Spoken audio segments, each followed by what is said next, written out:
Good evening, and welcome to the Patriot Report. I'm Cody Higley. We've got Robert Landon, and our special guest is Christy Neff, Republican candidate in the primary for Marion County Commissioner. And tonight is the huge night. This is what we've all been waiting for. It is election night. So we're going to finally be able to put some of this madness to bed. We're going to see who wins some of these races. And we're happy to have you here on the Patriot Report, your source for the election in the Marion area. So, Christy, welcome to the Patriot Report. Thank you so much. I appreciate it, you guys. It's been a long road, right, Christy? I mean, I'm sure you're exhausted. You're probably really looking forward to tonight and getting this chapter wrapped up. So, how you feeling? I feel really good. I believe we've run a really good campaign. I've had family members, friends, just all kinds of supporters that have reached out, especially today, and just like simple messages saying, I voted for you. And I even had a great friend of mine who came all the way back from out of town just to vote for me today. And so a lot of people are just really encouraging, supportive. And I think what I've gotten most out of this is I've learned so much. I've talked to so many people. I've gotten some great feedback. I've gotten a lot of people saying to me, I I wanted to speak out. I don't know how to use my voice, and they've actually asked me to do that for them. And I think that's a lot of trust to have somebody say that to you. That I believe in you. I know that you're going to speak for all of us, and I'm just really encouraged and really proud of our community, and just very blessed that I've got the support that I have. Yeah, I mean it's great, and I think that all four commissioner candidates have run solid campaigns. It's been a pretty clean. I haven't really heard a whole lot of trashing. There might have been stuff in the background that I'm not privy to. I don't know, but it seems like it's been a pretty good campaign. Would you agree with that? I'd say so. I respect all the candidates. We all had our different positions, and we respected the fact that we had different views on things. But it's. I honestly think it's a pretty brave act to step out of your comfort zone to go ahead and run for office. I just think it's something if you feel like you're driven to use your voice instead of just being, I hate to say it, a keyboard warrior sometimes. Use your voice and get out there and run for office. And if you're not the one that wants to do it, encourage somebody else to do it. Because like I've said for a long time, I'm not a politician. And I'm just a neighbor to people in this community. I had some reservations about who I was going to vote for, and that was one of the main reasons why I decided to run. And to be honest, I was sitting in a meeting and I was listening to all kinds of people talk about all the issues in Marion and how disgruntled they were and how worried they are. And honestly, that's probably one of the best words to use, is that residents of Marion County are worried as to what's going to be happening next. We can talk about all the issues. We can talk about, oh, this is what's happening right now. But most of the people are worried about our future. And I was sitting in this meeting and all these people were talking about this and that. And I thought, why are you not speaking up in a role that you can make a difference? And that was honestly, I was sitting next to a friend of mine who had just run for public office. And I looked at her and I said, I've really been contemplating this. And my husband's been on me for actually several years to maybe step up. And I said, I'm going to run. And she said, I'm with you all the way. And it was one of those simple moments where I call them God moments, where God just talks to you and he says, hey, it's time maybe to do something. And he gives you that inspiration and he gives you that love and he just says, hey, I'm with you. And I felt that the whole way through this whole campaign. Yeah, we need people to actually step up and try to do something. But with so many of the races, I mean, I don't know. You look at it and you say, would I ever want to subject myself to that criticism and the lies and the slander and defamation and everything else. I mean, I don't know. It's a pretty sad state of affairs in a lot of these Well, reasons. it depends on how you listen to those. I'll tell you what, I've had a lot of great supporters around me where you hear one of those crummy things that somebody wants to say about you, and 9 times out of 10, it's people that have never met you or never even spoken to you. And so you hear that in the back of your mind, but then you get 10 more positives from somebody else. And you've got to be cognizant enough to say, okay, I'm not going to listen to the crummy one. I'm going to listen to the positive and be forward thinking.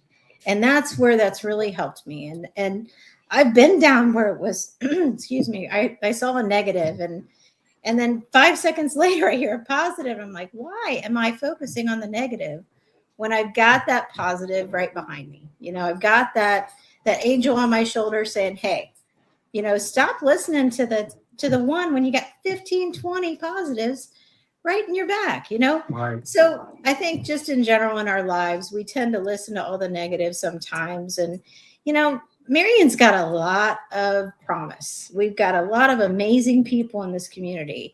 And that's one of the things I've learned too about the county commissioner role is I've been talking to all the branches that are under the county government. And I have been so impressed with all the people that work for the county. We have some pretty great people that are worried about what's the state of, where we're going to be. They're doing their very best to be good stewards of the funds. I was still investigating, behind the scenes, like each of the branches as I've been moving forward. But we really have some great people working for the county, and they want to see the best for Marion County. And I think in general, we've got some pretty great positive people that want to see us moving forward. And as a community, we've got to focus on that positive and a forward motion and what's next. Because we've got what we need to move forward. We just have to figure out good leadership. And that's where I'm feeling positive about tonight. It's like that old Johnny Mercer song. You got to accentuate the positive and There you eliminate go. the negatives. There you go. So, all right, I'm going to ask one last question, then I'm going to turn it over to Robert for a question. Sure.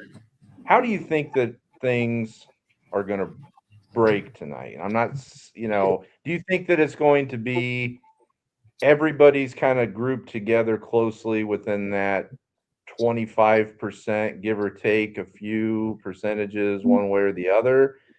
Or do you think that there's going to be a larger margin with the number 1, number 2? And do you think somebody maybe at 3 and 4 is going to be a little bit further down? How do you think that it's going to break? Wow, Cody, that's a tough one because we've got such a diverse community. We've got townships, villages, city. We've got everybody that's all broken up. And I've done my very best to connect with every community that I can. So to be honest, I know there's people that are probably going to vote for somebody that is closer to them or lives closer to them or has represented their area. But to be honest, I think this community as a whole is looking for change. So it's really hard to make that call. Everybody I talk to has said there's a lot of people that say, well, I don't even know this candidate. And many people have said, yes, I've seen you in the community and, I don't know about this other person. And then there's other people that have said, I've never met you before, but I've seen your signs. So my sign warriors have done wonderful. And honestly, what's nice about the signs, and I know people say signs aren't a big deal, but every single person that there's a sign in their yard has asked for a sign from me. And that's pretty impressive to say, hey, they want to support a candidate. And so those people that have signs in their yards, that's the candidate that they chose. But I'll tell you what, it's a tough one. The question you're asking is really tough because I've had many people that had decided to vote for one person and then changed their mind in between as they got to know us more. Mhm. So I hate to have a non-answer for that question, but really I don't have a clue. I just feel very positive about the race that I've run and the supporters I have. So I'm hopeful, and my supporters are saying, don't talk that way. You got this. But hey, I'm good with any candidate that has, comes on top. But I'll tell you what, I'm still going to attend every county commissioner meeting that I can. I've been there for about 2 or 3 years, and I'll still be at those meetings, and I'll still be questioning, and I'll still be learning information and advocating for our community. So The May the early best- bird meetings. The early bird meetings. We got to get them to hold some of these meetings at night, Christy. You get in there, you got to get that done. It's just Well, I'll tell ridiculous. you what, the way that's going to happen is if the people speak. And that's where commissioners need to understand that. We are working for the people. And I may have a different view than my neighbor does, but the majority is going to rule. So if my neighbor decides that, they are really passionate or they need help with something and I don't have the same belief, I've got to change my tune, because this means that collectively we have got to work together as a community. And if a majority is saying, hey, I need this change, whether I truly believe in that or not, I have to speak for the people. And that is going to be my job to do that, whether I am elected or whether or not I'm a citizen. I'm a resident and I need to speak up when something needs to be changed. And honestly, I think more residents need to do that. And if that means changing the time of the meetings so that more people can attend, then that needs to be worked on. And it just makes sense. If people want to attend, let's make it more, let's make it able for them to attend. I don't see the problem in it, but it has to be that people speak up and say, this is what I want. Right. We're speaking up. And I'm going to throw this last little bit of trivia in there, Christy. I usually don't play to the whole like gender thing, this is the first woman or this is the first whoever. But it's the last time a woman was elected. Do you know when that was as Marion County Commissioner? I honestly do not. I probably should know, but for me, I'm the same way. Bit of trivia out there, folks. It was 1998. It was Kathy Lyons, 1998. So it's been almost 30 years. So you talk about change. You talk about a fresh perspective, a fresh voice. That is relevant. As much as I may not like to play to pander to identity politics and stuff so much, but yeah, that's one of those statistics. Robert, what questions, insight, analysis do you have there, fella? Well, Christy, thank you for joining us tonight. I know you got a party you could be at and spending time with friends and family and focusing on the results. Yeah, absolutely. All right. The people want to come in and say hello. Is this everybody in the Neff Shack? Hi, guys. The Neff Shack. Come on, guys.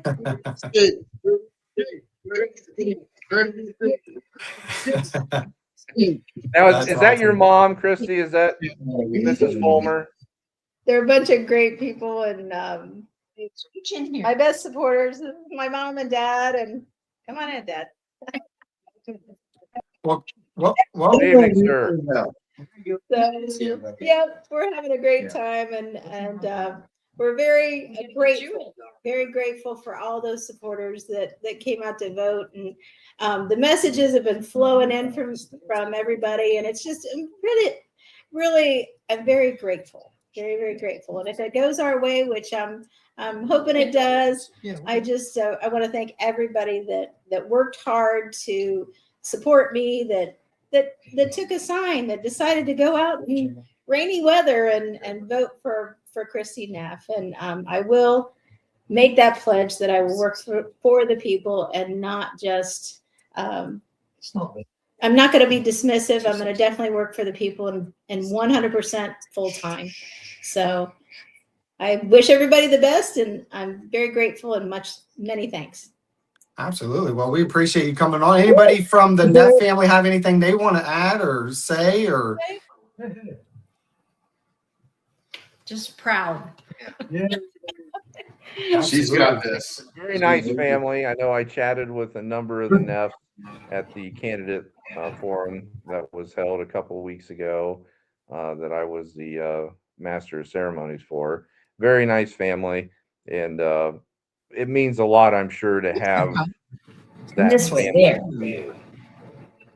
Well, thank you. Thank And we appreciate you being the moderator for the forum. It was very good, and it gave people a lot of good information. So, and Yeah, it was good. we Check out appreciate the the invitation. video if you want to. But no, it's an exciting night here. It looks like a packed house at the Neff residence center. And when do you guys think that we'll get some results? The Marion County Board of Elections has been not exactly Johnny on the spot with the election results during the last couple elections. Do you think that we'll have some a little earlier tonight, Chrissy? Do you have any insight into that?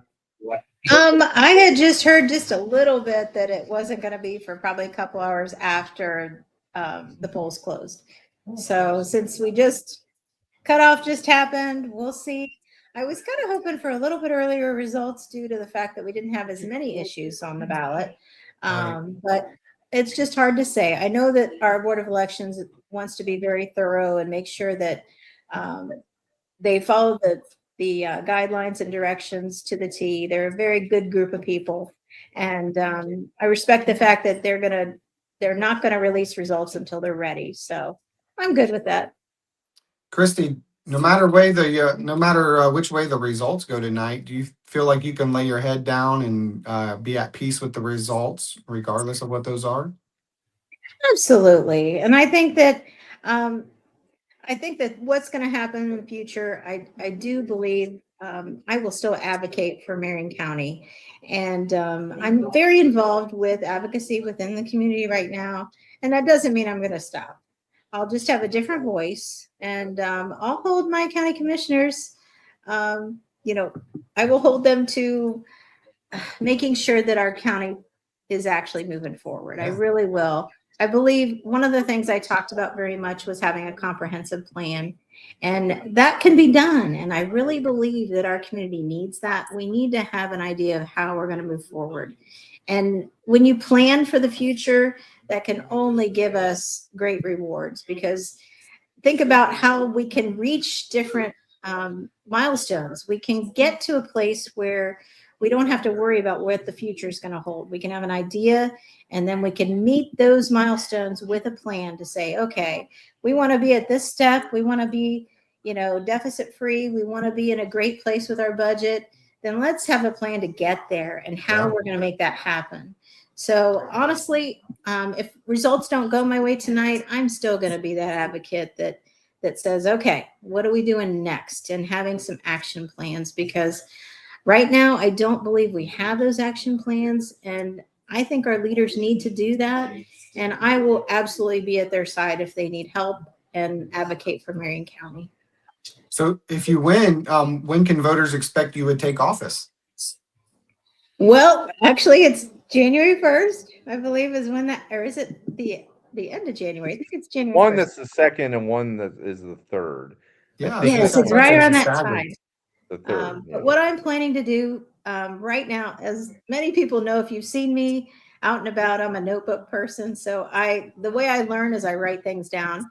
So my notebooks right now of every commissioner meeting, every time I'm attending things, they're full. And so what I've done is I've actually come up with a strategy. I've written a lot of things down. And so if I'm elected, I'm going to get to work actually before I take office to meet with all those branches individually and have an idea of what their goals are, where their budgets are. I've read through the budget quite a bit, and it is so involved that I want some explanations as to what a lot of these line items are. So for me, honestly, I'd like to have a good strategy, a good plan before I take office, because come January, we need to pass that budget. And in order for operations to take place. So if we're not ready before that time, then we can be stalled. And I'd really like to be able to be operational in January and not hold anything back to where we cause the county to be, like I said, stalled in any way. We want to make sure that we can operate well, but we've got to get our budget handled. We can't ignore it any longer. And there's got to be some, as Cody likes to say, cuts.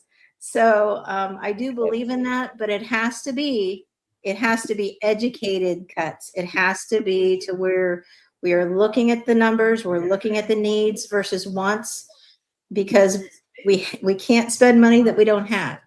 And so we've got to come up with that plan way ahead of January. And I'm hoping that as an elected, that I will be able to kind of get a lot of good information before I take office.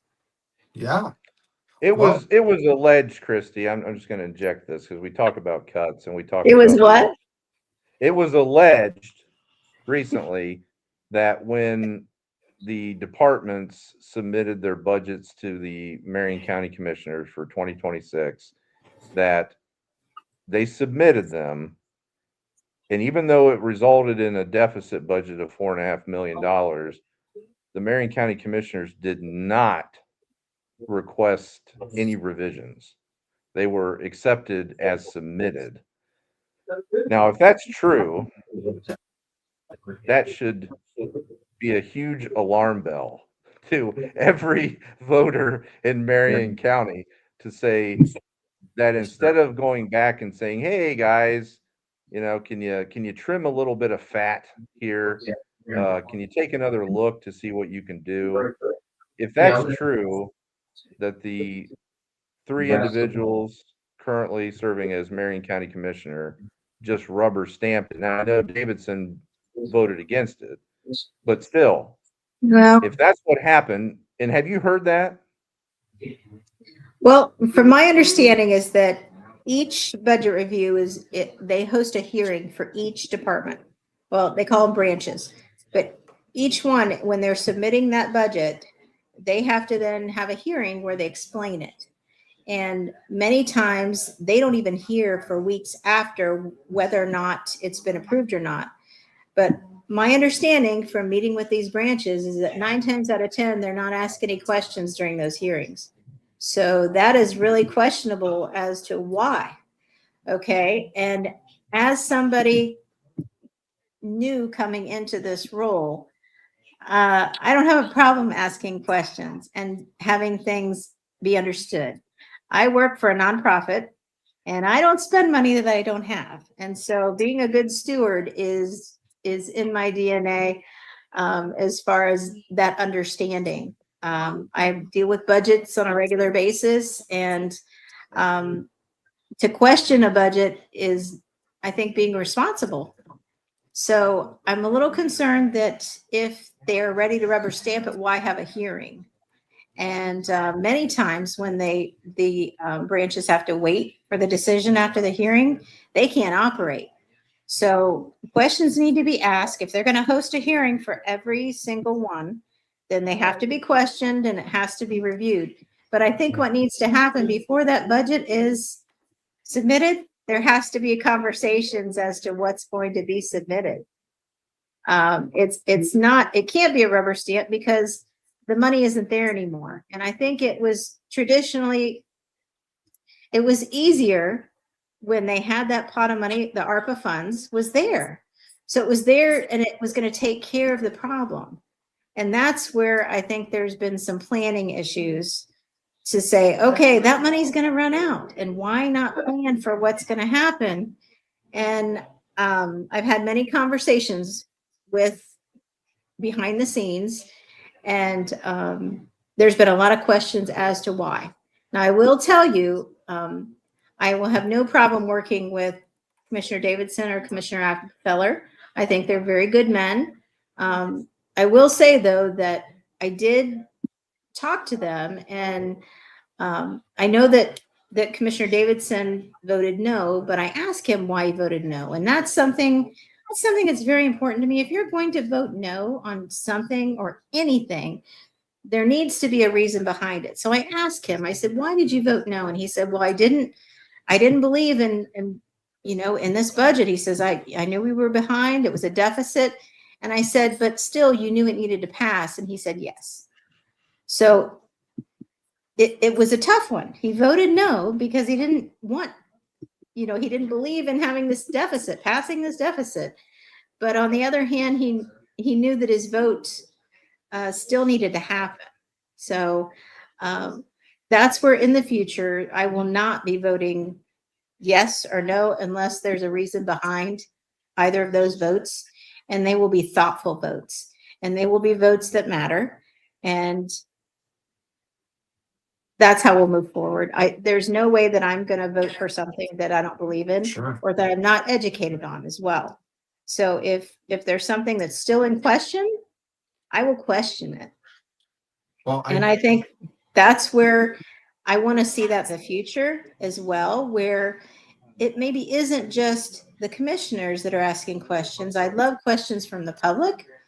But it's also the responsibility of the questioners to go to the people, not just during election time, and asking what needs to happen behind the scenes. Because we, like I've said before, we are the voice of the people. So if we've got people that are questioning how the vote's going to happen or what is behind that vote, it needs to be asked. And we got to get rid of those early bird meetings, though, so people that actually work and pay the taxes can actually participate. Well, I'll tell you what, I've been using a lot of vacation time. I changed my schedule to be there. Well, during this campaign, I've used a lot of vacation time. So we'll be doing some weekend trips here and there. But I think people, if they don't necessarily need to be at a meeting, but they need to voice things to their commissioners. So communicate with their commissioners. If they can't be at a meeting, then make sure that commissioner knows exactly what they want to be said. If a question's to be asked, residents, neighbors, they need to voice that to the commissioners. We are working for the people. Right. This is not an individual job. This is a body. And this means that we need to do the bidding of the people. And then if we're not all in agreement, that means that we've got to come together to work for the betterment of the people. And I know I say that over and over, but this is not a job. It's not an individual type job. This is a working for other people. Yeah. So well, one thing about WAVE files, they're recorded, or they're supposed to be recorded and posted within the following week. They haven't been updating the commissioner's website, just FYI out there. But gotcha. They do it audio only as a WAVE file that you have to download, which they're very large files. It needs to be live streamed. It needs to, be archived in a video format as well, and it needs to be in a better file type than a WAVE. My opinion. All right, we got a couple minutes here. Now wait a minute. If I'm elected, guess what? I heard you. Good. Do it. Get her done. There you go. You just gave me exactly. So I got it. So, I got it. Okay. I got to interject here. We got update from USA Today, and I think it's NBC or ABC News that Vivek Ramaswamy won the GOP. He did. Governor, for the governor's race. What are your thoughts about that? Did you expect that? Do we think that maybe the underdog might come out on top? I'm a Republican, and I do believe that Ramaswamy is going. I expected that he was going to win. Now it means that he's got to do the work. So I hate to say it. There's a lot of times where I wish different roles were nonpartisan, because I think parties have been somewhat radical on both sides, and that's really. I don't think it's good for our country right now. And so that's where, as a Republican, as a man, as now an elected official, I challenge him to work hard for the people and not be worried just solely about party. But those values that he ran on, I expect those to be upheld. So that is where I want him as our new governor to embrace this new role and work for the people. Yeah, Told it this, I was mean, 6% reporting. I'm not saying that Casey Putsch is going to defeat Vivek Ramaswamy. I'm not saying that, but I mean, come on, like to call it with 6% is a little bit. Is that what it is? Oh, I yeah, thought you said more than that. There's they're calling 6% a race. reporting, and they're saying like 85-15. Again, could Oh, I thought you said much more was in. I'm sorry. Yeah, no, Okay. 6% is what. 6%. Yeah, Well, I'll tell you, and you're calling I it think like. that Vivek is probably going to win. That's my prediction. Yeah, But he's gonna whoever win. does, Right, yeah. he's gonna win, but you know, to call it that soon, sometimes these Yeah. races call way too soon. But all right, we got one more minute here. Let's just Okay.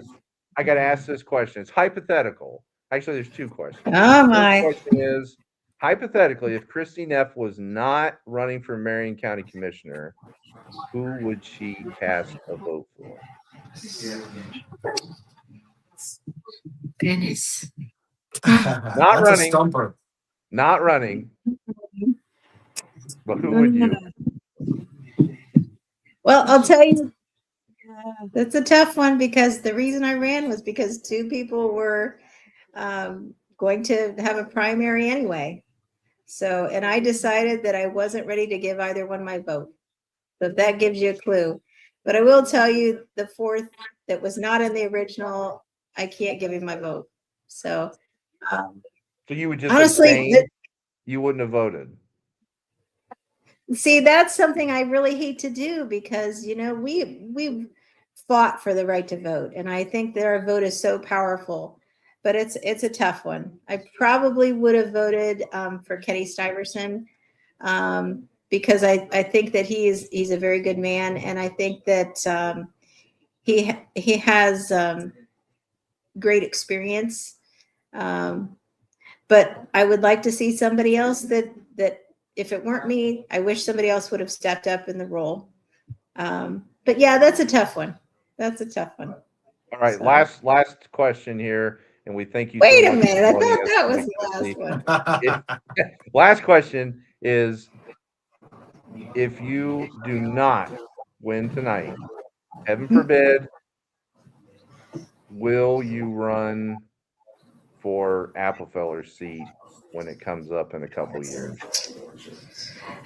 I've had a lot of people ask me that, and I'll tell you what, I would probably go to the commissioners and talk to them about it. So I have had actually went to a Pleasant school board meeting and great people there, and one of their board members said, if you don't win, turn around and run again. He said, that's what happened to me. He said, I lost one time, turned around, ran again, and I was elected again. And it's not that you feel defeated, it's just another turn. So so I'm not sure, but I'll have to talk to my people and see if they're up for it. So see what Team Neff has to say about it. All right, Christy, we thank you for joining us here on the Patriot Absolutely. Report. Thank We're you, anxiously Christy. awaiting those results to see how that Marion County Commissioner race pans out, but we wish you the very best of luck, and I'm sure you'll be back on with us in a future show. All right. Well, it was a pleasure. Thank you so much. I appreciate it. Thank you. Thanks so much, Christy. Thank you. Bye-bye. Half an hour. All right, folks, we've got another special guest joining us here. Is she in the waiting room? Not yet. Not yet. Okay. No. Well, So we'll we just got have a to big. we'll have to fill some air. Let me We're send getting a lot of message. comments. We're getting some comments. People wanting to know, how much we expect the turnout to be tonight. It looks like Darren was asking, do we think it's going to be 20%, 25%? Could it go up as high as 30%? I think that's quite optimistic. Just to be honest, primaries you usually don't see a lot of turnout. I think we'd be doing good if we did, get 20 to 25%. But I think 30 is going to be pushing it. That's just my thought. What do you think, Cody? As far as a figure goes, I think the word on the street is that early voting there was approximately 2,000 votes that were cast. So if you think that this year is going, or this particular election, primary election, is going to be similar to the last two, that's probably going to put us at between 5 and 6,000, maybe as many as 7,000 for turnout. Marion County registered voters, I think there's approximately 18,000. So, you know, it's not a bad turnout if we can get up to 6 or 7,000. And Yeah. with 2,000 doing early voting, we might get there. Yeah, I mean, it's possible. I think the biggest thing that's playing on that, the biggest driver of turnout, in my opinion, for the primary is the property tax issue in the economy here in Marion. For those who are watching online on our show, and you're not from Marion, you know, Marion has some fiscal issues going on right now, so that's top of mind for people. But it's interesting because it's also coinciding right now with the Iran war, inflation. So, you know, things are just kind of reaching a boiling point. There's a lot of frustration at the gas pump. There's a lot of frustration at the grocery store, and there's no signs that it's slowing down, Cody. I mean, my God, how much are we going to pay for a hot dog now? I mean, I don't know what they go for at a ball game. I'd hate to be paying for a hot dog at a ball game right now, probably like $12, $13. Just for one hot dog. So at $5 a gallon of gas, it's not sustainable for a lot of families.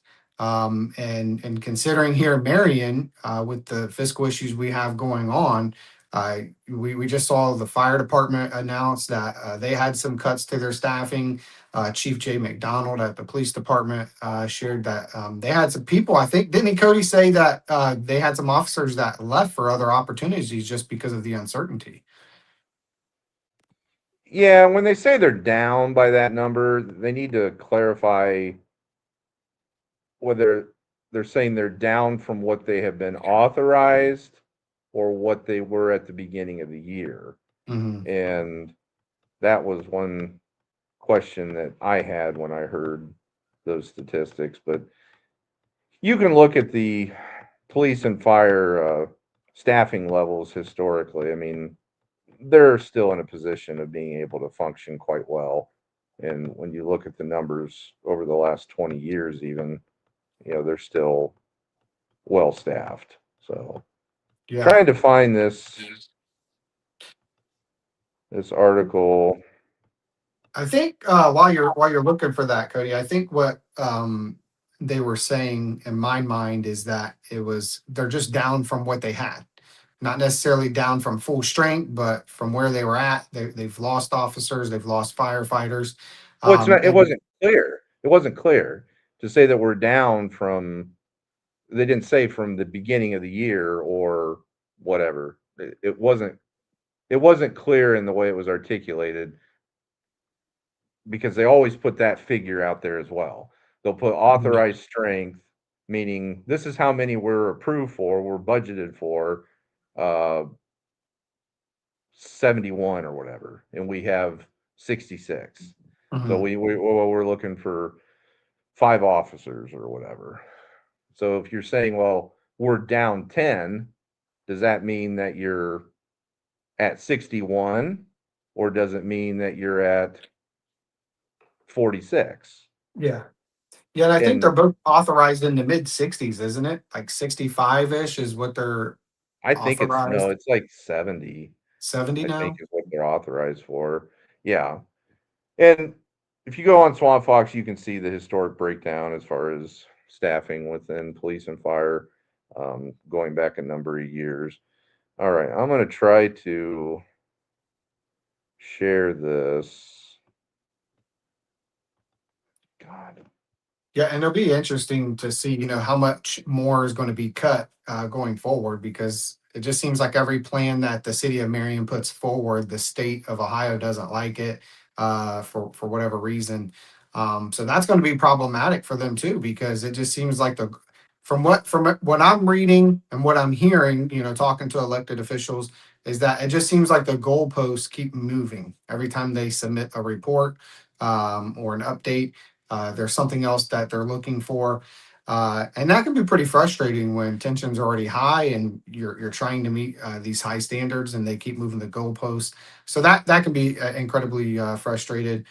We have a commenter that said that they voted between 2 and 3 p.m. today, and there was a line of 20 plus people standing in the line, and it went pretty fast. So, Dwight, thank you for that comment. Sounds like poll workers were pretty efficient today. Not always the case, but I guess in a primary election, maybe a little bit more easier. Not as many people showing up. That's pretty Darren, good though. I mean, if you're voting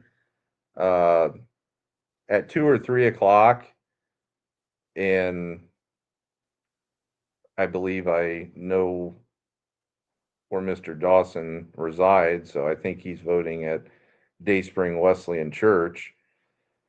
So that's the largest polling location in Marion County. But to have a line of 20 people for a primary at 2 or 3 o'clock in the afternoon, that's a pretty decent turnout then. All right, can you see this screen, Robert? Just a moment. Let me get this added here. There we go. We can see it. Okay, so this is the Marion County precinct map, and this particular map has been overlaid with the results from the Republican primary by precinct for the Marion County Commissioner race held on March 19th, 2024. So you can see where a lot of your vote clusters are. Clarendon Township, precinct B had 305 votes that were cast during that primary race. And some of the other larger ones, Pleasant Township, precinct B, 244. Pleasant Township, precinct C, 276. Montgomery Township, out there, LaRue, 214. Grand Prairie, 220. So kind of shows you an indication of what we can expect. Now, we won't have precinct results tonight. The Board of Elections, I don't believe, will have anything broken down by precinct. But in that commissioner race, you can kind of look at this map and anticipate where the results are going to come for each of the candidates. Now, there's also on another article on here talks about when Tim Mooney, who's running in this election, challenged longtime incumbent Andy Applefeller, and the results on that one broke about 53% for Andy Applefeller, and I believe 46%, or it might have been Mooney might have got 43 and Andy got 57. I can't recall the top of my head, but it was a two-man race. Mm-hmm. And Tim Mooney did extremely well in his home territory. So Clarendon Township A, so the Caledonia area, and then also Scott Tully. He also did, really well in Clarendon Township B. But I mean, it'll be interesting tonight to see, since Stuyvesant, who was also a longtime resident of Clarendon Township, Stuyvesant was also Marion County Commissioner for 3 terms, served 12 years. He was on River Valley School Board.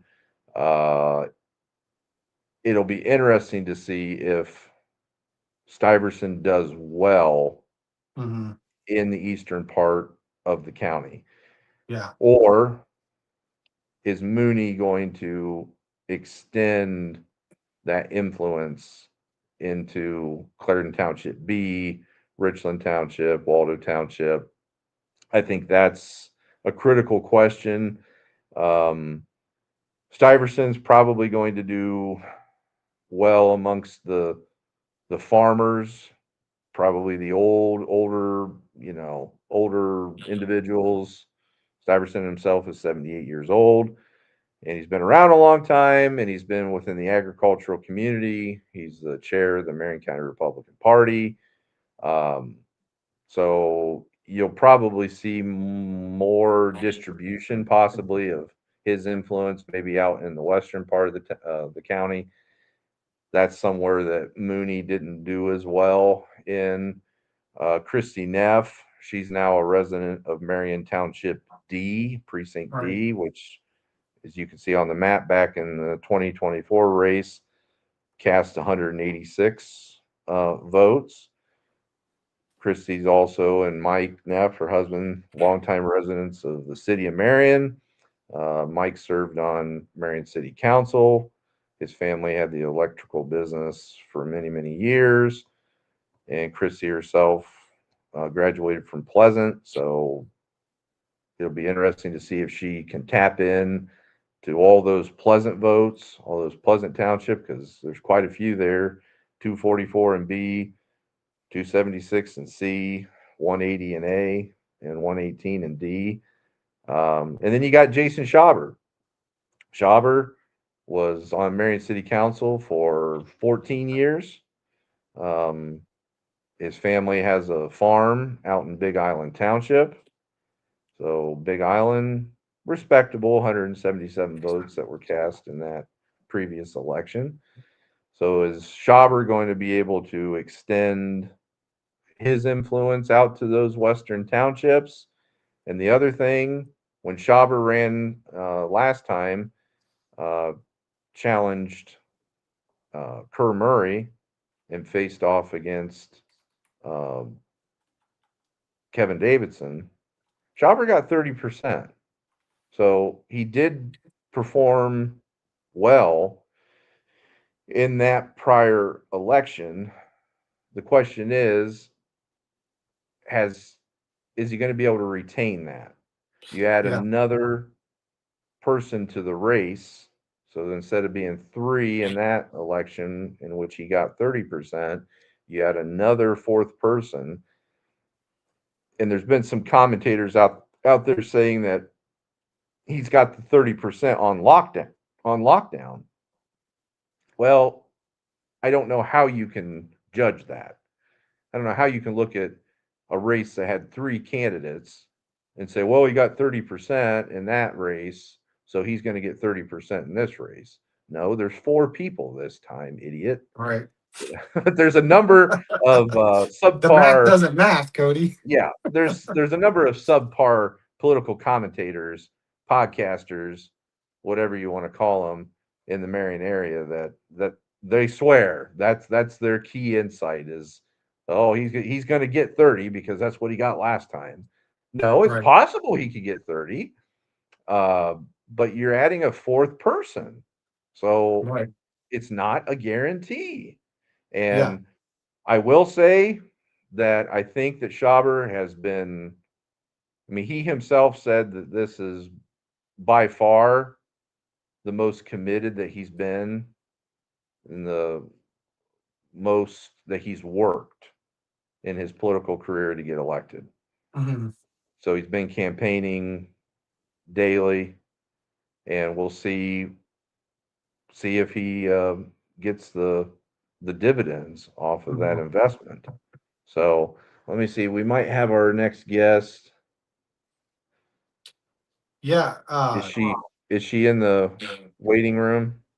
No, I'm not seeing anybody there. So we'll just wait, or maybe the next guest will want to come on and replace them.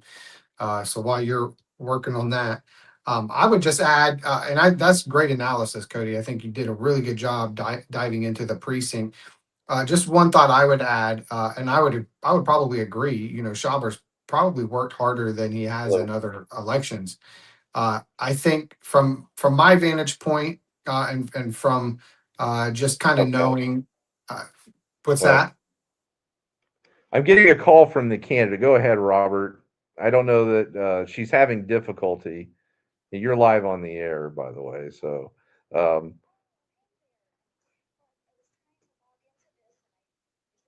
so you want to be on speakerphone? We can try this. Say hello. Let's see if this works. Hello, everyone. How are you? Can you hear? Yeah, we can hear. All right, folks. Had some technical difficulties, but we have Weslin Davis, a Republican candidate for state representative of the 86th district, on the line. Weslin, thank you for joining us despite the technical difficulties. Well, thanks for having me. It's great to be on. Sorry, I can't be on FaceTime, but this will do for now. Good to be with you guys. Yeah, so the big day, primary day, all your hard work coming to fruition. How are you feeling, Weslin? I'm feeling really good. You know, Republicans are they are election day voters, and the numbers are coming in, and I'm looking forward to seeing where we land. But at the end of the day, I know that I worked hard and I'm committed to this district, and I'm feeling good. Every door I'm going to these days, it felt good on the ground, and we worked hard really hard every day. Do we have any results in for your race yet? I haven't looked yet, to be honest. I have not. I'm with my family, and I'm just relaxing and waiting, so I don't, stare at a computer screen or a television. I'm just letting the numbers come in, and I'm going to look at the very end. Do you want an update? Sure, if you have one. Okay, according to WBNS 10 TV, Ohio House 86th District, with 16% reporting, we have Ben Weber currently in the lead with 1,244 votes. Stephen Wolf currently in second with 725 votes. And Weslin Davis currently in third at 649 votes. So that translates to 47.52% for Mr. Weber, 27.69% for Mr. Wolf, and 24.79% for Mrs. Davis. So that's 16% reporting. Vote total is 2,618.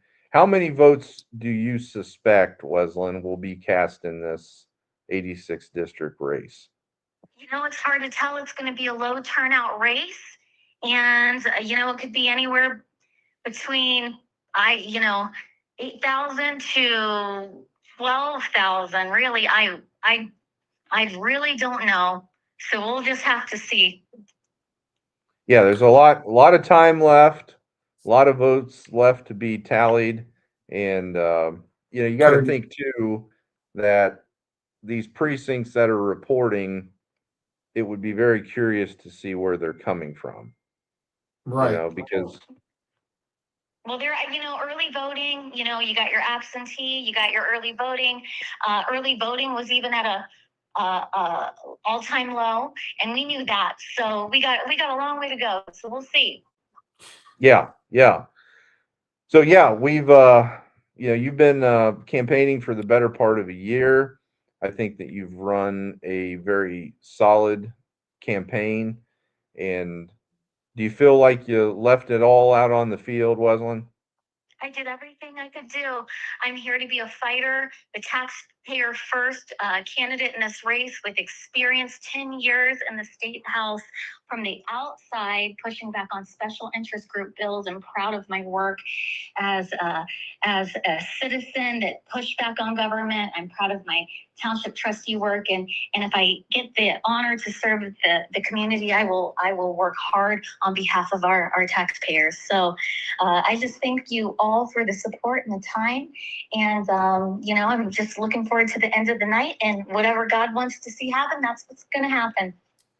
All right, Weslin, well, I know that you have to run here, but we're so very glad that you just were able to join us here for a few minutes here on the Patriot Report. Thank you so much, you guys. Have a great night. I'll talk to you soon. You too. Take care. I'll say, Cody, that my first race when I ran for city council, I recall my opponent started out with a lead. And it was a pretty sizable lead, actually. But that was because whatever the first batch is that they counted, just coincidentally had more votes for him than they did me. And so at the end of the day, it obviously didn't really mean anything. So I don't think we can really go off that just yet. Those aren't indications. 16% for a state rep race. That's still low. And like you said, it depends on what precincts they've counted. Some precincts could be heavy Ben Weber and Stephen Wolf. And then, the next batch of precincts come in could be heavy Wesleyan Davis, and then the third round could still swing it back to Weber or Wolf's favor. You never know, but that's just the nature of these elections, folks. You just never know when these results come in. They come in waves. Different precincts are reporting, and obviously people do different. They do well in some areas and not so well in other areas. So that's what we're seeing right now. Yeah, that's 100% true. And if you look at that prior race when Wesleyan Davis challenged incumbent Tracy Richardson for her seat, Richardson is from Marysville. So she did very well in the city of Marysville. Wesleyan did well in her home area, which is in southeastern Union County. She also did well in the rural farming townships to the northern part of Union County, and she won Pleasant Township A, I think, or B. I think it was A, and then also a couple of the precincts in the city of Marion. Mm-hmm. She did much better in Marion County than she did in Union County. Mm-hmm. Union County, she did the worst or performed the worst in the city of Marysville. So if the results are coming in from the city of Marysville, then that could be indicative of what we're seeing right now. So there's a lot more votes to be cast, and we probably won't have all the results for another hour, hour and a half, heck, maybe 2 hours. So we'll keep on checking in to the results page through 10 TV, and then we'll probably check in Union County's Board of Elections results page and the Marion County Board of Elections results page. So just wrapping up here, though, folks, we've got this precinct for the Marion County Commissioners. And let me go back to that. Are you able to see that still, Robert? Yeah, we can see it. Okay, so these are the, we had the map up before with that commissioner race from 2024, the primary. Here's how the city of Marion breaks down. So you can see where majority of your votes in the city of Marion, very heavily skewed toward the 6th ward. So you can see all those different precincts for the 6th ward and the breakdown of votes that were cast in that election. You can see most of the other precincts, 2nd, 4th ward. 3rd ward has a pretty decent turnout in 3C. They're on the extreme bottom left of your screen. So that's like Colonial Acres, that development. The northern part of Fair Park, so 1B, with 113, that's pretty decent. But you can see where kind of the political involvement is in the city of Marion. And Right. it's very heavily in that 6th ward area. So depending on you want a campaign, and Robert Landon can speak about that more intelligently from experience than anybody else. You want a campaign everywhere, but you also got to know where your bread is buttered, right? That's right. Yeah, So, I mean, you don't want to leave no stone unturned, as they say. And you always want to run like you're 5, 10 points down, even if you feel confident that you're winning. That's kind of what motivated me, and just the hunger of it. One thing, I guess, a cheesy reference I would use, Cody, is the eye of the tiger. I mean, Rocky, he just had that hunger, right, to be able to go the distance. It wasn't about proving whether he could win. He just wanted to be able to go to the distance. And that's kind of what you have to do here in politics. You just have to be committed to going the distance and putting in the work. And people who pay attention, they know whether you put in the work. We can see it. Those of us who pay attention. So you can't fake it until you make it in politics when it comes to that. You can fake a lot of other things, but you definitely can't fake the work that you've put in. And so I have a great amount of respect for anybody who's hitting the pavement and going door to door, campaigning, going to events, and doing all the things it takes. But you definitely always want to run like you're 5 or 10 points down. That's wise words, Mr. Landon. All right, so let's just wrap up this real quick here. I got to see when's our next guest. Robert, do you have the schedule here? I don't have it on either. We are Got expecting Stephen Wolf. Now, Stephen had something come up, so he messaged me before the show and said that he couldn't make that slot. We had him on now, I think until 8:30. So he might be joining us if he's able to a little bit later on in the evening. And then I think the next one we've got is Stuart Moats, who was the former candidate for lieutenant governor who was running with Heather Hill. So Stuart, I do believe, should be on here in another 10 or 15 minutes. So we'll wait for him. But finishing up this commissioner race information, here's the precinct by precinct results from that race in 2024. And interesting then, because you had Andy Applefeller. Again, Andy's in his 7th term as Marion County Commissioner. So he's been there a minute, and he was challenged by Tim Mooney. So you look in the county, and highlighted in yellow are the precincts that were won. So if you look up at the top, it has AA votes and then percentage, and then TM votes and percentage, and then the margin. So you can see where Tim Mooney won: Clarendon Township A, Clarendon Township B, Grand and Salt Rock Townships. But look at that Clarendon Township A, Robert. 85.63%. Yeah. A margin of 124 votes. That is his home turf. Yep. He has this business, the Mufflers Center, there just outside of Caledonia, on the south end of Caledonia. That is impressive. Mm-hmm. To come up against a 6-term at the time, 6-term Marion County Commissioner. Right. And to get 86%. It's a pretty big deal. Home area. That means people really like you. The people that know you really like you. So you can't ignore that. Yeah. And it's the same thing if you go a little bit down. There's Scott and Tully Township. I mean, he almost came in at 77%. Again, this is his home area.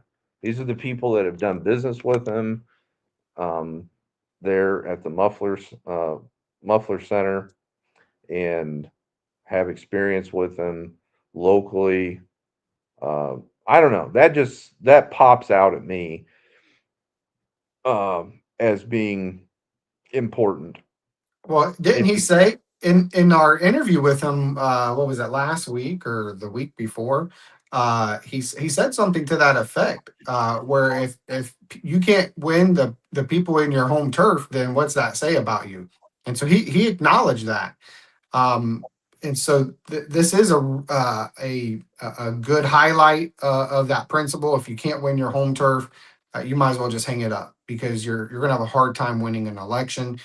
And the fact that Mr. Mooney has been around as long as he has in that township, and after so many years, even your most staunch supporters can even become disgruntled with you over certain things. So the fact that he's been able to maintain those relationships over a long period of time is a testament, I think, to who he is. And I think that that's going to play out in tonight's election. I think you'll see. Stuyvesant and Mooney battling it out in the eastern part of the county is really going to help out Christy Neff, who carries a lot of support in the city. I think Schauber battles Christy more than anybody in the city, obviously, because he's been in city council for quite a while. But I think he's also kind of struggled to maintain or gain support out in the county.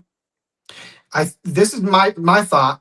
If you didn't have Stuyvesant in the race, I think you can make a pretty good case for Mooney because I see a lot of his support out in the county.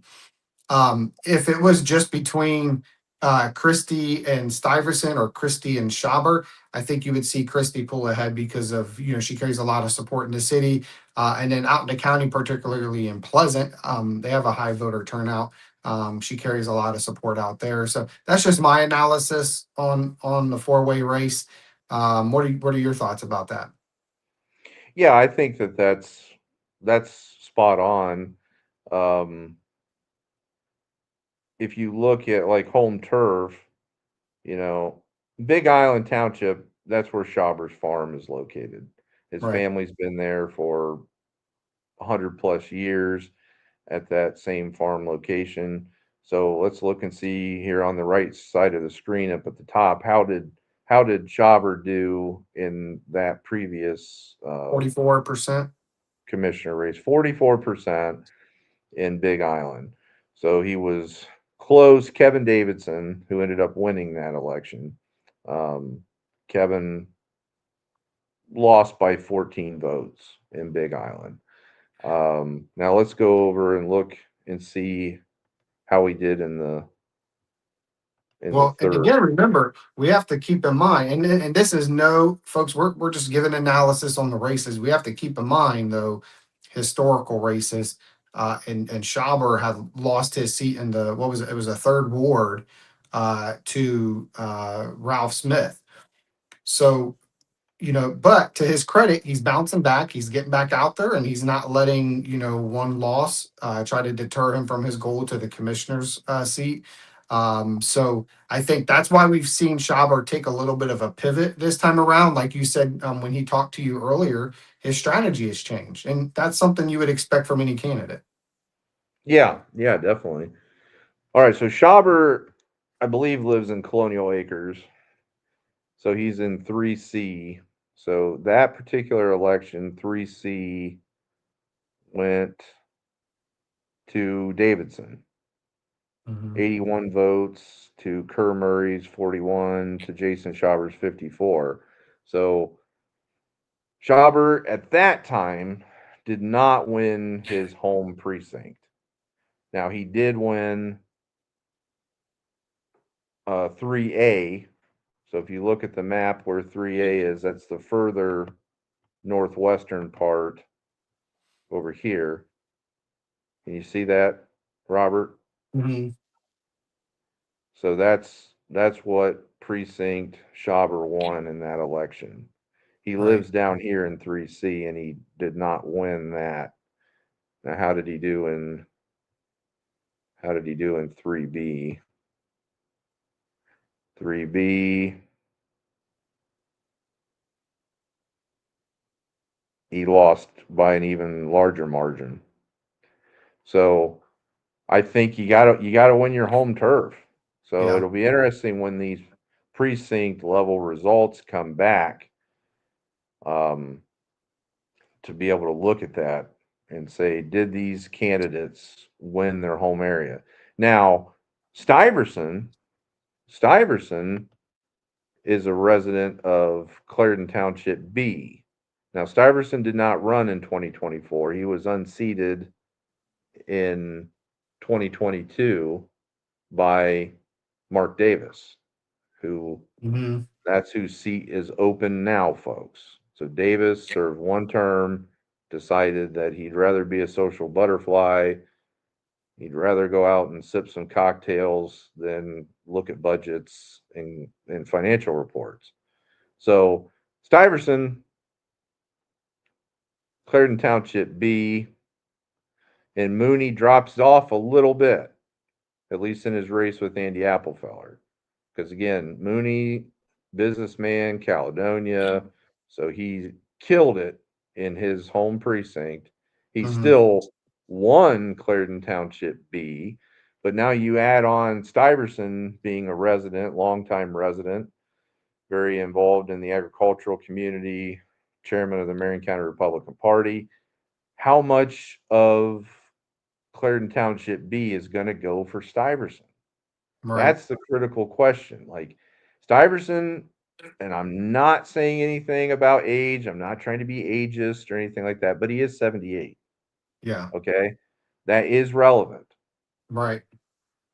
But how relevant is it to people? So if you say, well, I'm 78, but I've got a sound mind and my health is good. You know, we've got Donald Trump, we had Joe Biden. We really kind of have a gerontocracy. I mean, Nancy Mhm. Pelosi, she's what, 82 or something? Yeah, she's Mhm. older and dirt too. We have all these like senior citizens in these positions of power in this country at the state, federal, local level. So does that matter to people? You know, or is age just a number? I think it's starting to. It used to not bother people as much because culturally we used to always have a great respect for our seniors. And I think we've got Stuart here. I'm going to add to our call here. Mr. Moats, how you doing, sir? Hello, excellent. I'm just following the Secretary of State's pages and just seeing who's in the lead and how things are shaking out. Awesome. Well, thank you for Well, joining us. welcome. Thank you, thank you. I appreciate you inviting me on the show, even though I am no longer a candidate. So you must like Yeah, the well, cowboy hat. that's been talked about to death, Stuart. I don't want really, unless you want to. If you want to talk about it again, we can here on the Patriot Report. For those of you who have been living under a rock, and chances are, if you're tuned into this show, that's not relevant to you. Did we lose him? I think we lost them. Uh-oh. Well, come back, Stuart. But anyway, before while we're working on getting him back, There he is. There he is. Sorry about that. The well, volume just it freaked out on me, and then I don't know what happened. That's So, all right. hey, well, we have our fill of technology problems for sure, but I'm just going to put it out there, folks. Where I don't, unless Stuart wants to go delve into it again, unless you've been living under a rock, you probably heard that Heather Hill's gubernatorial campaign came to a crashing halt here a couple of weeks ago due to a fallout between her and Mr. Moats. There was some words that were said, and that was the end of it. So they're still on the ballot, but those votes will not count. So that was actually decided, wasn't it, Stuart, here by the Supreme Court decision like a day or two ago? yeah, they actually confirmed it though. Oh, yesterday. Yesterday. Yeah. So do you want to talk about that, Stuart? I mean, most people probably have heard about it, so I don't want to beat a dead horse or anything, but it's just one of those things where, you know, it sounds like you got fed up. You got fed up with some of the things that were being said and being done in the campaign, and you basically said, take this job and shovel it, right? Pretty much. Yeah, it's I mean, if you want to see what a couple second graders would do that pretend to be adults online, that was Heather and I both volleying insults back and forth. So I'm not saying I was above it. And I tell people, it's like, look, I wasn't a politician when I entered this thing, and I'm sure as heck not one now. Really, what it came down to I would say, me not being a politician, when I agreed to be Heather's running mate, and this is one of the weird things, almost everyone has cycled through her campaign. Most campaign team members, they'd stay about 2 weeks and then they would just see it's like, like this is not running like I imagined it would. A lot of, yeah, just things that at first, because when you first hear our talking points and you listen to Heather, like it sounds really good. And then when you start asking a few details and you start seeing how reactions are, like what reactions or how she's reacting to certain things, and it's like anytime a campaign team member left, it was, oh, well, we have to be really careful because I'll guarantee you, Joe or Susie or whoever it was that just left the campaign, oh, they were a Ramaswamy plant, or they came from Casey's campaign. And so we just saw this over and over and over again. But really, when I agreed to join the campaign, because I mean now I've been accused of being a plant, and I was like, well, I was the one that was reached out to, and I drove the 5 hour round trip, and I didn't accept it right away. And it's like if I was a plant, I mean, the CIA should probably hire me because because for someone to I'm putting myself out there hoping that she picks me. Hopefully she calls me, she finds me on the internet, and then I reluctantly agree to drive 5 hours after I told her that I was shutting down my own personal independent run for governor because I was kind of screwing around beforehand. And then when Casey popped up, what I told her, because I watched Casey's coming out video where he said, "Hey, I'm announcing my gubernatorial, campaign launch." I was on my way to Heather's house that day, and when I showed up at the front door, I'm like, "Look," I was like, "Here's a guy, very well spoken. He has 350,000 followers already on YouTube. I think I got 3,000 on my reality show, and Heather has 10." I'm like, hey, this guy, he's not on third base starting, but he's sure as heck on second base with his popularity on social media. And his message was pretty good. I mean, I know his message was, hey, I hate Ramaswamy and vote for anyone except for him, but it was still very compelling. And but I expected a campaign manager because I had my concerns. I remember driving 2.5 hours back from Zanesville to Dayton, and I remember talking to my wife on the phone. I was like, I don't know. I was like, she doesn't have a lot of details on her platform issues, and some of her some of her platform issues, as in like CPS overreach. I was like, I understand that's important, but that's not going to bring people to the polls. uh, Talking about marijuana and abortion. I'm like, look, these are things that were already voted on by the citizens, and whether you support it or not, I was like, that's not bringing people to the polls either. And but we agreed that we would run a very positive campaign. Like, look, we're not going to be mudslinging because guess what? The other word for mud, if you're throwing crap at somebody, you're getting it on yourself when you're throwing it. And people, they don't want to, the amount of negative ads in politics anymore is disgusting because by the time the election actually occurs, you have no idea what someone stands for. All you know is that the opponent murdered, raped, and killed villages of orphans. You know what I'm saying? It's like, what? I was like, so what are you gonna do for the constituents? What are you gonna do for the citizens? And so we were in violent agreement. I thought that we weren't gonna be bashing other people.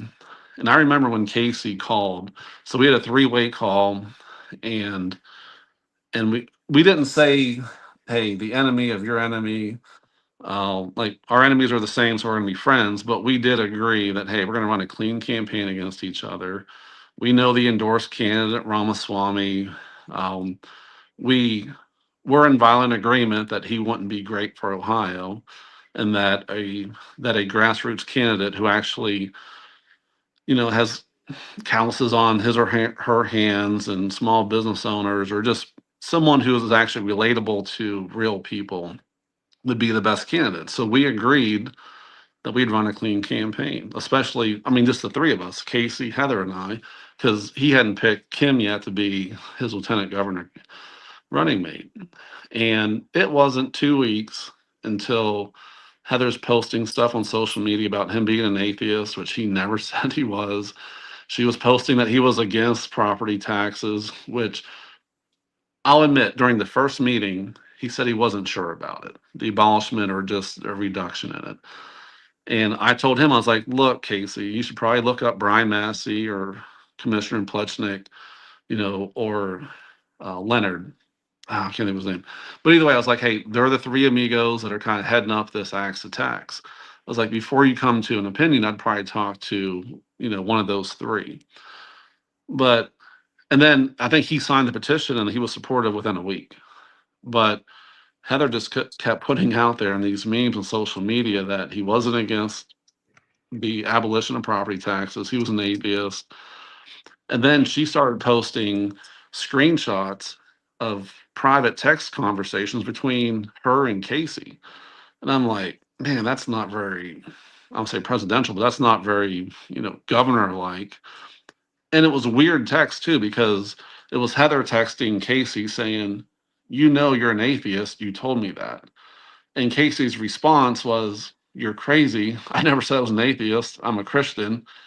And she didn't even have the common sense to crop that out of the post. So it was like, look, just because you sent Casey a text saying, you're an atheist, and then he responds and said, you're crazy. I never said that. Don't insult me. She left Casey's response on it and put that out on social media like this was the proof that Casey was an atheist. So that was within just a couple of weeks of us agreeing that we were going to run a clean campaign between our two campaigns. But this was after her and I, like, for the biggest condition of me accepting the lieutenant governor position was that we were going to run a clean campaign on ideas, and here's what we're going to do for just regular Ohioans. And it just did not. And a big thing, I had concerns, but she had interviewed a campaign manager earlier that day that I first met Heather. And I said, you know what? A strong campaign manager, he or she can steer this ship. And I even said beforehand, I was like, look, the website's not very good. The messaging's terrible. I can see that just from our own reality show, whatever. I was like, it's just not good. But a campaign manager, I don't have to be the one to say this is terrible. And you shouldn't say that. And please put your phone down for the next 6 months. Like, do not post anything on social media. I was like, a campaign manager can do that. Well, a campaign manager never came. So you had this loose cannon with the final say so. I remember seeing some memes, I don't know what you call them, but just like AI generated pictures or whatever. And it would have this messaging on there. And she'd be like, hey, what do you think of this? To the whole team, or sometimes just directly to me. And I would respond back and say, no, please do not post this online. And then she'd be like, oh, I already did. And then she shares it to like every Facebook group that you can.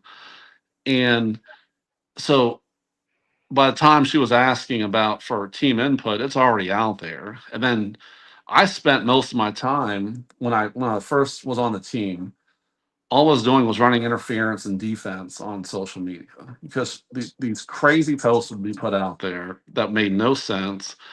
And the comments would just start, they would just be all bad. Like, not one, oh, that's a good idea, or what a great stance. So eventually I couldn't defend it anymore. I'm just like, okay. And then I was really being chastised because, well, you're not online and you're not. I was like, well, so I started posting a lot of my own videos because I'm like, look, I like the messaging coming from the top of the ticket is not resonating with people. And as soon as it would come back and all this negative feedback, then she would take it down. And then, I don't know, it was almost like this need to post 2 or 3 things a day, and it's all AI generated. Most of it didn't make any sense. Because the axe attacks, because we didn't have very much money for the campaign, and we didn't have a real good, we didn't have a solid team, and people just didn't know about us. And there's nothing wrong with that, but the axe attacks, I'm like, look, in all 88 counties, there is an axe attacks team of people. There's a county captain, there's a regional captain. If this can be our number one issue, and it was my number one issue because nothing can help Ohioans more than what's on those two signs behind me. Nothing would help Ohioans more than abolishing property taxes. And we had the answer. I don't want to say I'll generously say we had some answers of how we can fund that difference, that $20 billion. And I was like, look, if we can be the candidates that really have an answer of how we're going to fund that $20 billion gap, and the axe attacks machine really gets behind us as they're asking for signatures because you have a motivated base, you have a motivated network in every county in the state. And then they could also talk about, well, hey, there's some candidates, a governor, lieutenant governor candidates, and here's their videos, or here's what they say how we could fund it. I mean, we already had, so we could have used the axe attacks infrastructure, and they could have been our kind of faux campaign team. But again, we're over here for a whole week talking to marijuana people on both sides, like pro marijuana, anti marijuana, like for an entire week. Like when I say we, not me, and then it's a lot of, I tell people, it's like, look, nobody wants identity politics anymore. The first word out of your mouth shouldn't be, I am a fill in the blank, certain race person. I'll be the first of this race to be governor. And like, nobody wants to hear that. It's just, and I remember we had this call. So she loved to, call the whole campaign team just randomly. It was like 10:30, 11 o'clock at night. And I see this call come on, and I'm like, well, maybe someone's dying. I don't know. I mean, like emergency prayer for someone having a heart attack on the team or something. And she was like, hey, I just got off the phone with black gun owners, something. So right off the bat, I'm like, why can't this be gun owners? But I mean, whatever. So here we go with more identity politics. And then she asked the whole team, she was like, hey, he's really big in the reparations. What do you guys think about reparations? And I'm like, reparations? I was like, we're running for the Republican nominee. I was like, if you want to guarantee that we get 0 votes, I won't even vote for us if we start talking about reparations. I was like, what are we doing? I was like, so just all these rabbit holes, all this craziness. And then when it came down to, here's some, I don't want to say this was straw broke the camel's back, but this was the bale of straw before the one that broke the camel's back. So there was a guy, Tyler, oh crap, what's his last name? Spearman, I believe. He got killed in Iraq on a KC-135. So a tanker went down in Iraq when the Iran stuff first went off. And I'm a retired Air Force major, this and that. But as soon as that news broke and they publicized when his funeral was going to be in Columbus, she sends me that screenshot and says, Stu, you need to go to this. I'm like, well, I didn't know him. I was like, well, I don't think we should really mix political with a tragedy, of this nature. And it was this parent's only son that again got killed in this military plane crash. And I was like, I don't think it's a good idea. And then she texts back and she was like, hey, well, what you can do if just when you go through the line, just let them know that, hey, I'm retired military, and just on behalf of the Heather Hill for Governor campaign, here's our condolences. And I was like, no. I was like, could you imagine? Like, could you imagine? I mean, I would have been punched in the face by a family member to be like, we're using the death of their only son to bring politics into the equation. And then, I mean, I ended up going, but I ended up sitting in the back, and I left before it was done. And it was sad. it was really sad. But I couldn't even imagine seeing that, hey, here's an Ohioan that died in a plane crash while serving his country. Oh, you know what? How can we politicize this, or how can we use this to benefit our campaign? And then because she asked, like, if I took like campaign business cards and stuff with me. Oh, did you pass out? And I'm just like, Wow. I was like, come on now. So then, oh, I guess the last thing was because I spent probably $25,000 out of my own pocket with the campaign of money that my family we didn't even have. I mean, it's wintertime. We own a couple tree services. It's a seasonal business, and the thousands of hours I spent. I remember going to Columbus out of Dayton. It's about an hour drive to gun shows to get petition signatures, where I paid $500 out of my own pocket for the table. And I went there all day Saturday, all day Sunday, and that was nothing out of the ordinary. I mean, it's thousands of hours of time, tons of money, and then the straw that broke the camel's back.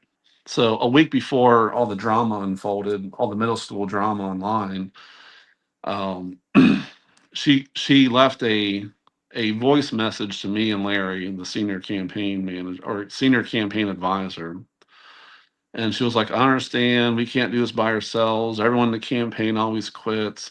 So I responded and I said, look, I was like, we don't have the money that typical campaigns would have or grassroots. And we should have funded positions, campaign manager, media advisor, volunteer coordinator, whatever, just the basic positions, paid for and covered.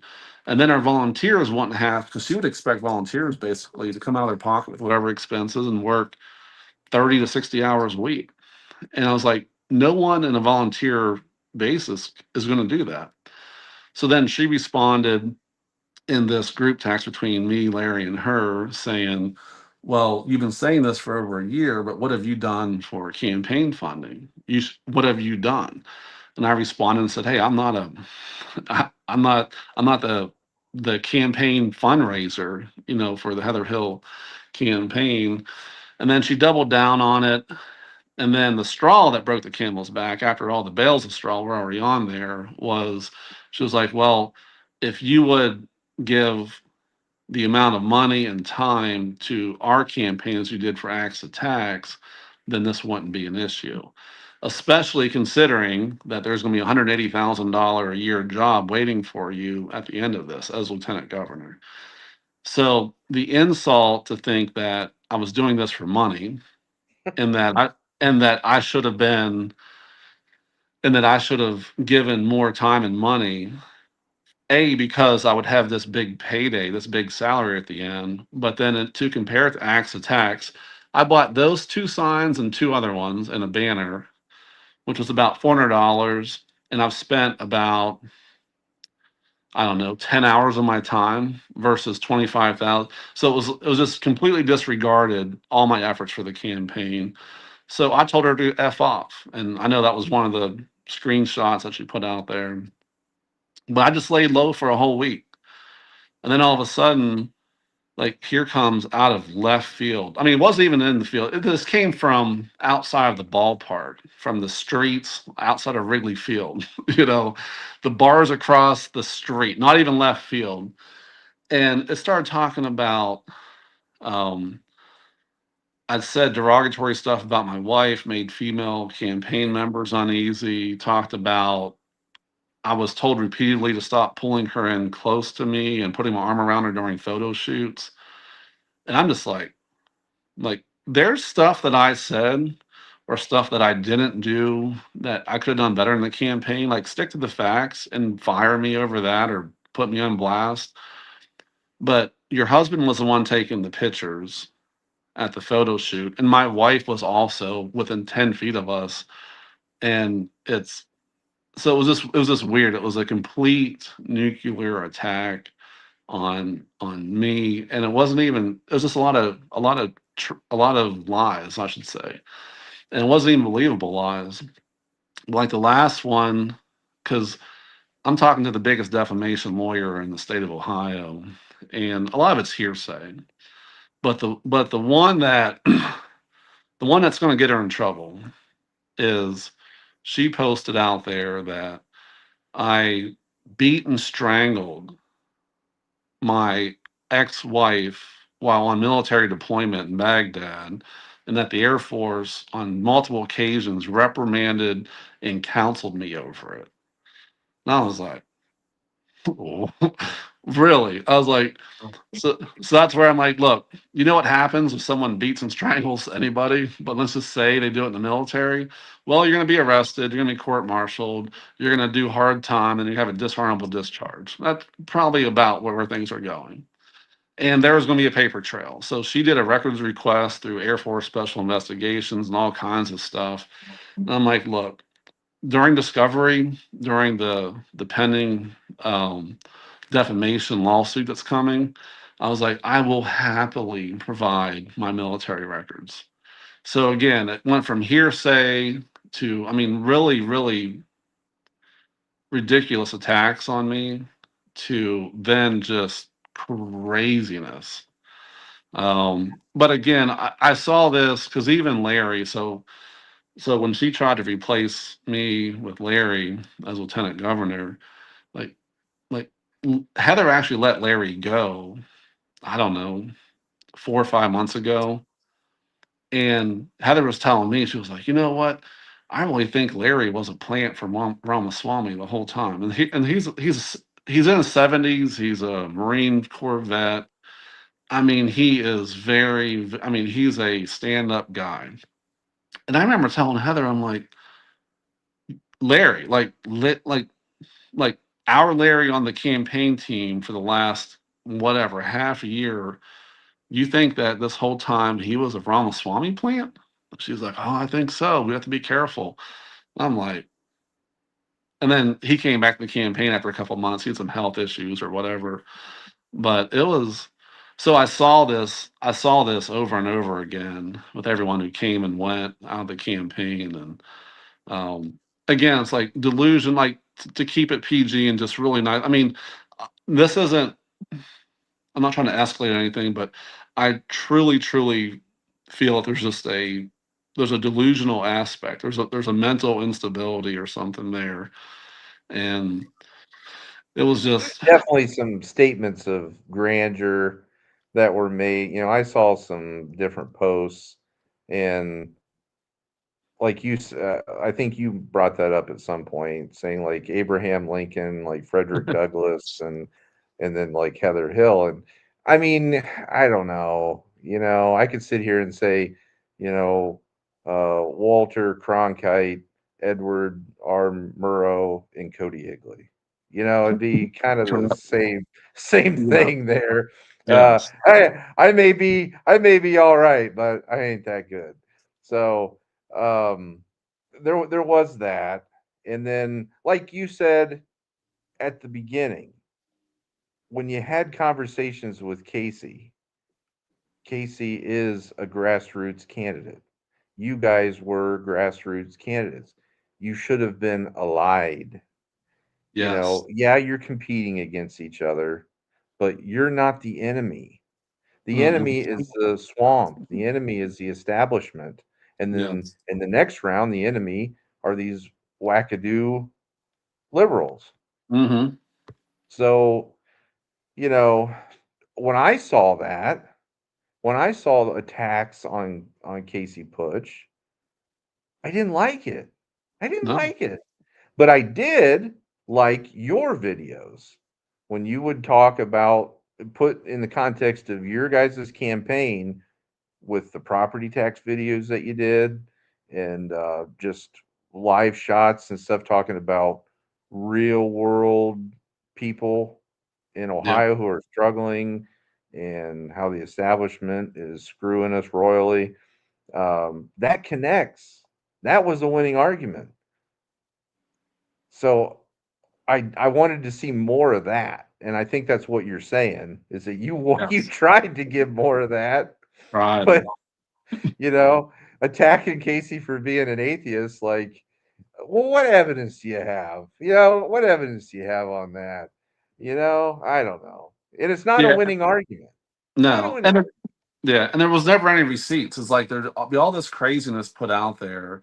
Because even, I mean, I remember we were doing an interview. I don't think it was with you guys. I'm trying to think who it was. This was kind of early on, and we were both on. And she was like, "I know Stu doesn't want me to talk about this, but she's like, I know it to be true. Casey is from Ramaswamy's camp, sent here to derail my campaign because everyone knows that I'm going to win the governor this year." And it's like, I was like, okay, if anybody was still listening to this, they just clicked off and went to sleep. I was like, that's what I'm saying. But it's like that, because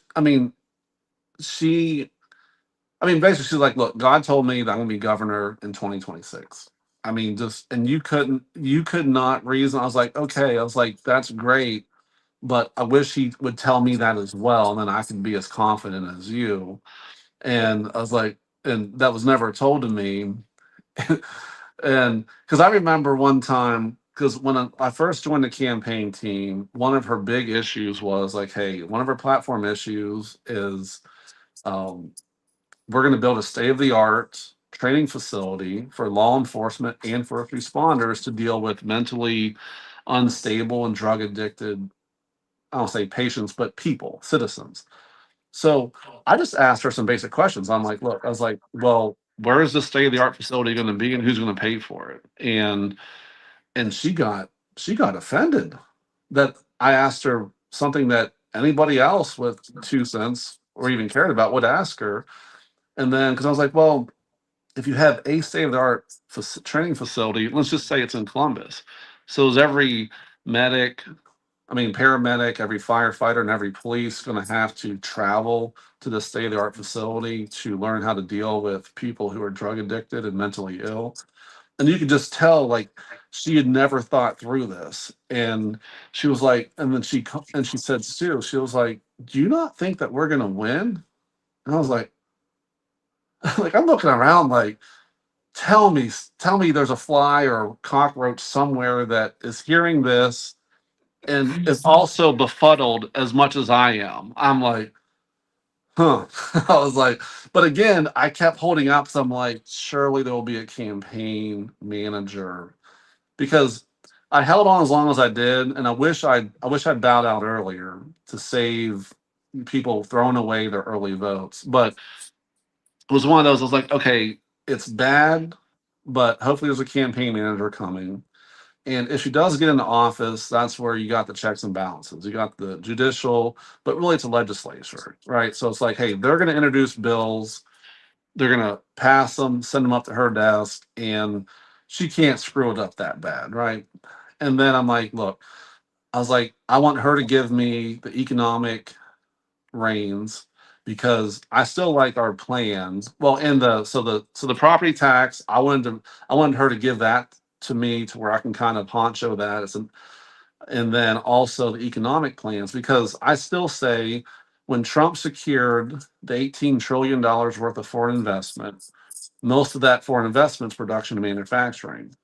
And I still say to this day, I've heard no business case from any Ohio legislature or the governor's office to where we're pitching this business case for these foreign companies to bring that business here to Ohio. Because I'm not about the data centers and all that nonsense. I want to bring manufacturing and production back to Ohio, and we should be making a very strong case. Like, instead of giving data centers abatements for 8 to 10 years where they're not paying taxes, I'd rather go to BMW or something, or whoever all the different companies are that pledged that money to invest back in the US. I'd rather give them abatements to jumpstart manufacturing production. But those are the real things that I know could help Ohio. But again, we're over here talking about, um, reparations and pot and abortion and CPS overreach and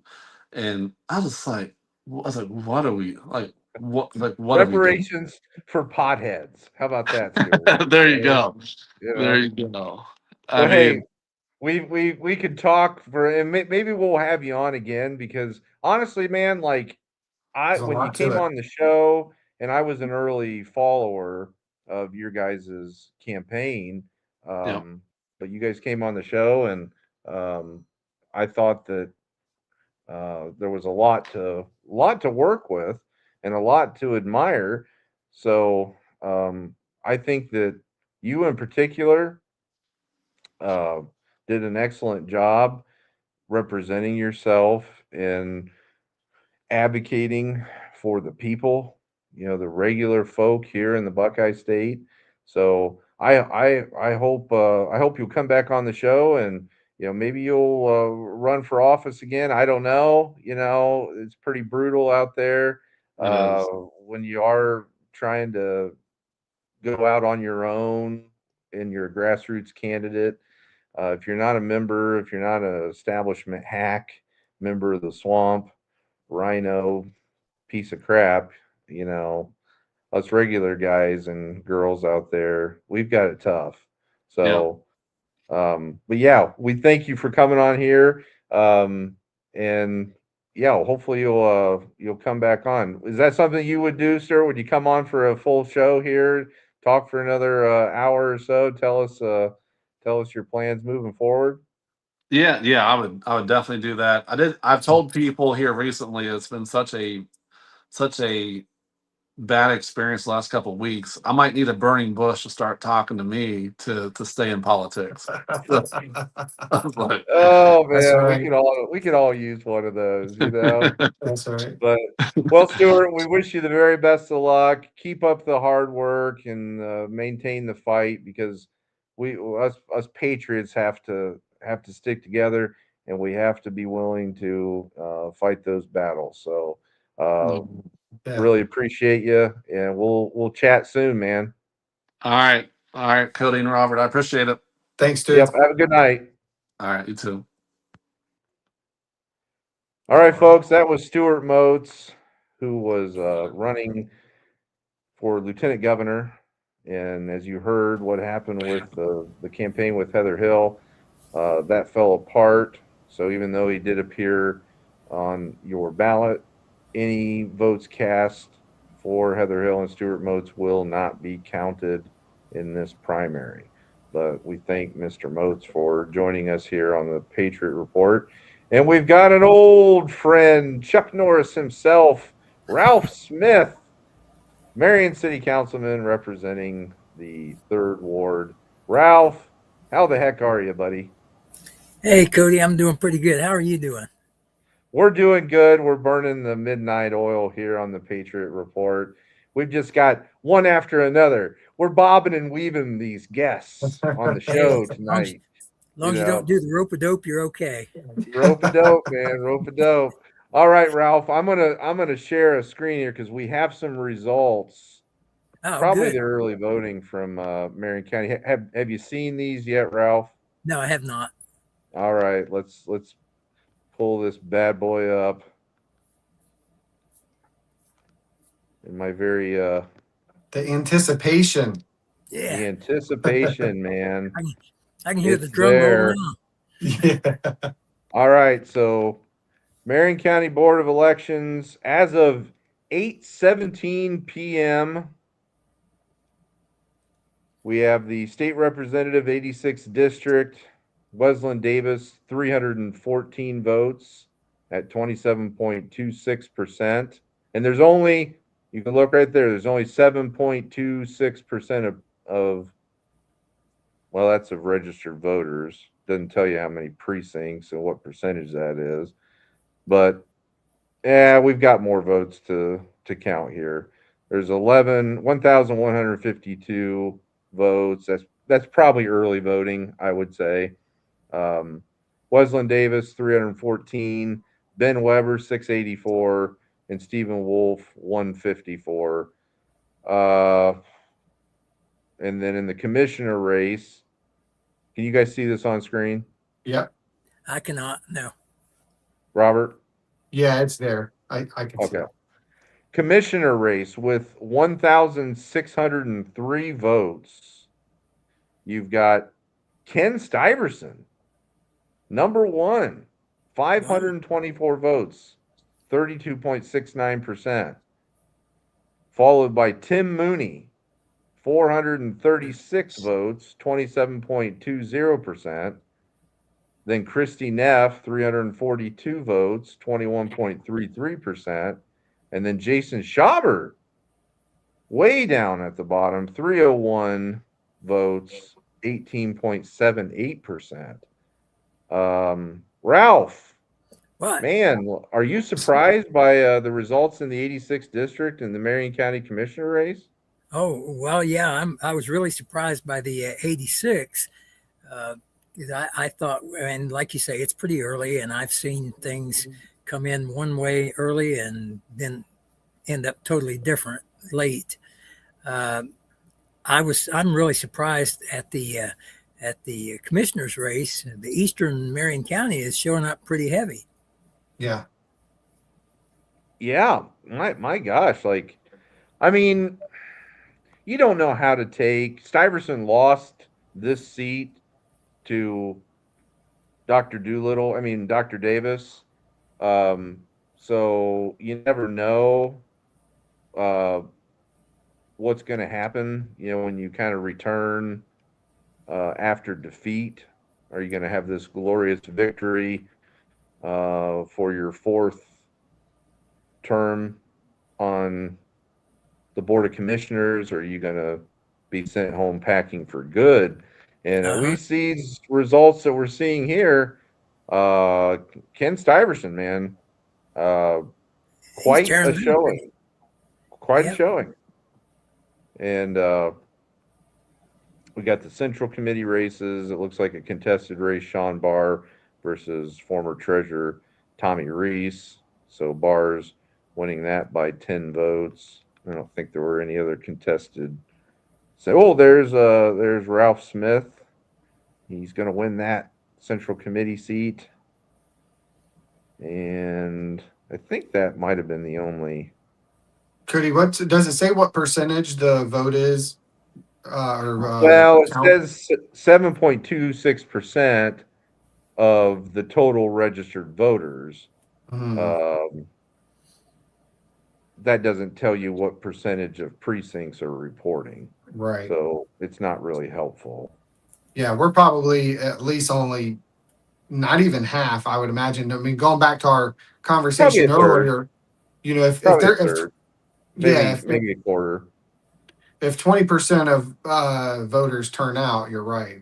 About a third almost is all they've counted so far. So that, like you said, that could just be absentee ballots, the early voting count, those things, but they don't really have much of, election day results yet. Yeah. All right, let's see about these levies. Everybody hates property taxes, but yet they vote for all these damn property taxes.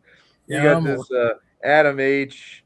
levy. It is a renewal, but it's winning right now, 1471 to 1256. So roughly 54% to 46%.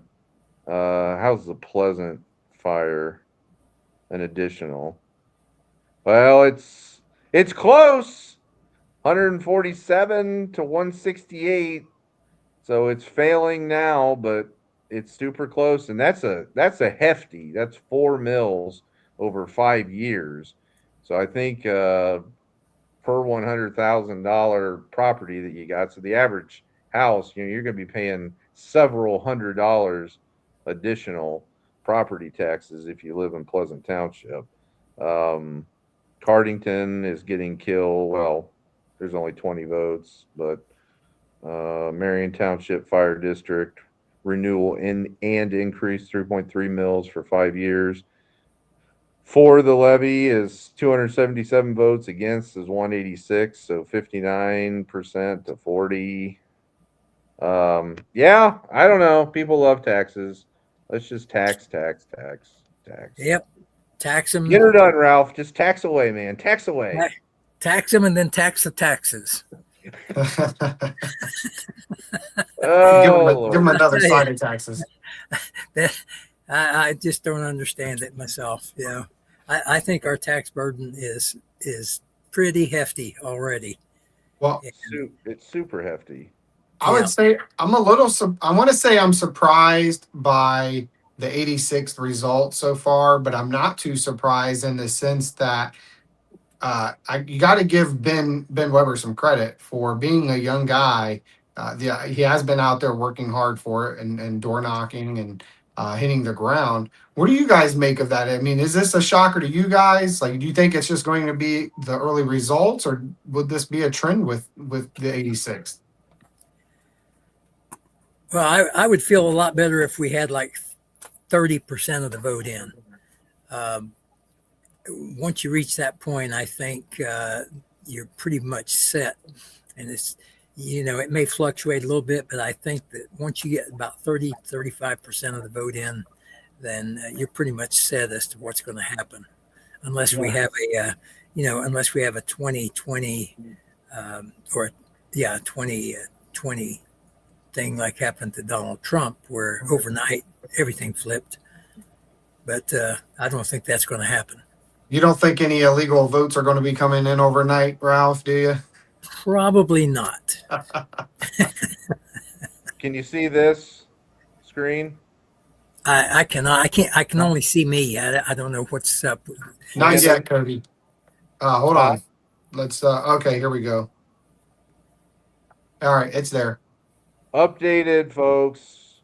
86th district race with 50 out of 86 precincts reporting. That's 58% of the results are in. Ben Weber leads 44.19%, followed by Wesleyan Davis's 29.21% and Stephen Wolf's 26.61%. So let's see a difference of 1,400 votes. Yeah, roughly. Not quite 1370. Yeah, 1370. So again, got to go back to what we said earlier when we did the update in this race, because this race, 86th district, encompasses all of Union County.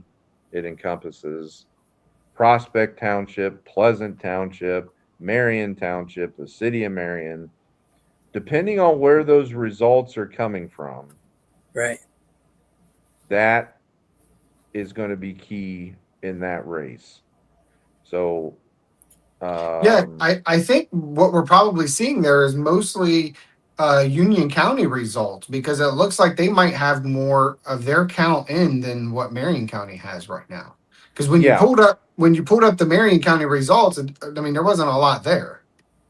No, it was like less. What was it, 1,300 or something like that? Or 7%. So we still have a long ways to go with the Marion count. So the fact that she's doing well enough with Union County, and I think we've kind of talked about this before, is that was going to be the deciding factor. Is, can Wesleyan pull enough of the Union County vote? Because I think she will likely carry more of the Marion County vote. I sure hope so. Yeah. As she did when she challenged Tracy Richardson. Okay, so updates here now with 48% reporting in the state of Ohio, with roughly 82% for Ramaswamy, and Casey Putsch comes in at just under 18%. Allison Russo, Democrat, looks like she's been declared the winner over Brian Hambly for Secretary of State for the Dems. Oh my gosh. Robert Sprague beat Marcel Strivich 70-30. Well, I'm calling shenanigans on that one. Robert Sprague is a freaking swamp creature, and Strivich was doing really well. Oh, I'm kind of shocked. Supreme Court looks like it's coming down to Colleen O'Donnell and Andrew King. Andrew King, I think, is kind of the conservative choice. So it looks like he's in a tight race with O'Donnell. Lanzinger and Ronald Lewis are quite a bit behind, so they're probably out of it. Treasure race. This is another one people were interested in. Jay Edwards, who we interviewed.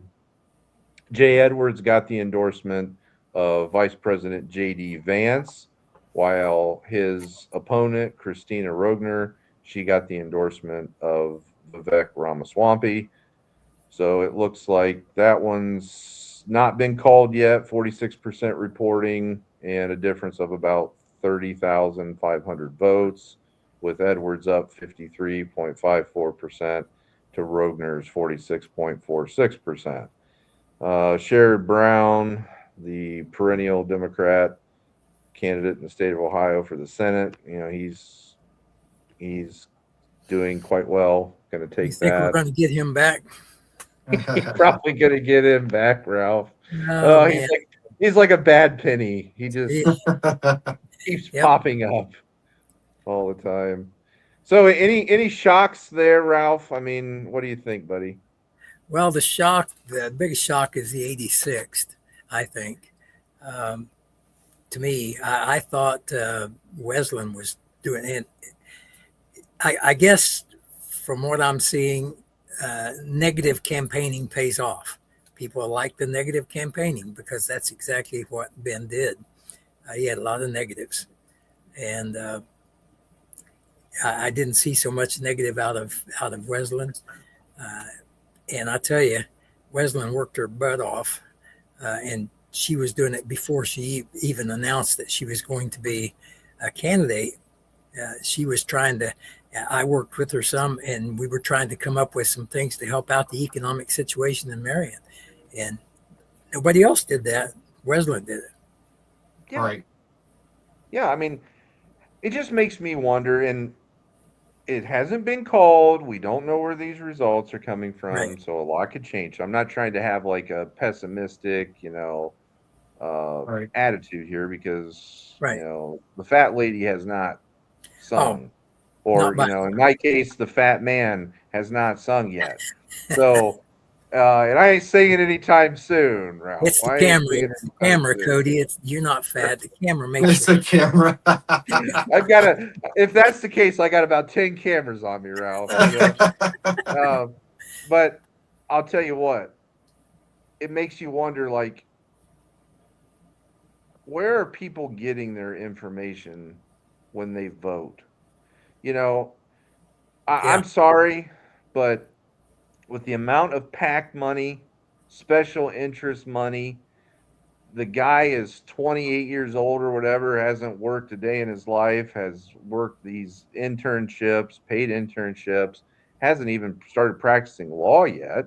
I mean, just graduated from the bar, and he's just being anointed. He's being anointed by the Republican establishment elite that are screwing us over. The people on the ground and the grassroots, like the real genuine conservatives, Right. we're getting screwed over at the state level because of all these bought and paid for Republican politicians and Democrats. I'm not discriminating. And then you have a perfect example of that, of somebody with no substance, no core, no experience, and they win? Like, Right. I don't know. It's so depressing. It's so depressing, guys. I don't know. It's really And bizarre. yeah, it's just I don't know. That's why they call Robert, it politics. So yeah, I mean, it's and unpredictable as anything. yeah, and you wonder if you actually did an exit survey or whatever after somebody voted and just said, "Hey, can you tell me something about the 86 district reps?" How many of them would know anything? Anything at all? Or are they just going there and saying, my grandfather was named Benjamin. I like the name Benjamin. And they vote for Ben, Yep. Or they look at Wesleyan and say, that's kind of a weird name. I like it, Wesleyan. I'm not trashing your name, but it's unique. So, I mean, people are like, what's her name? Wesleyan? What?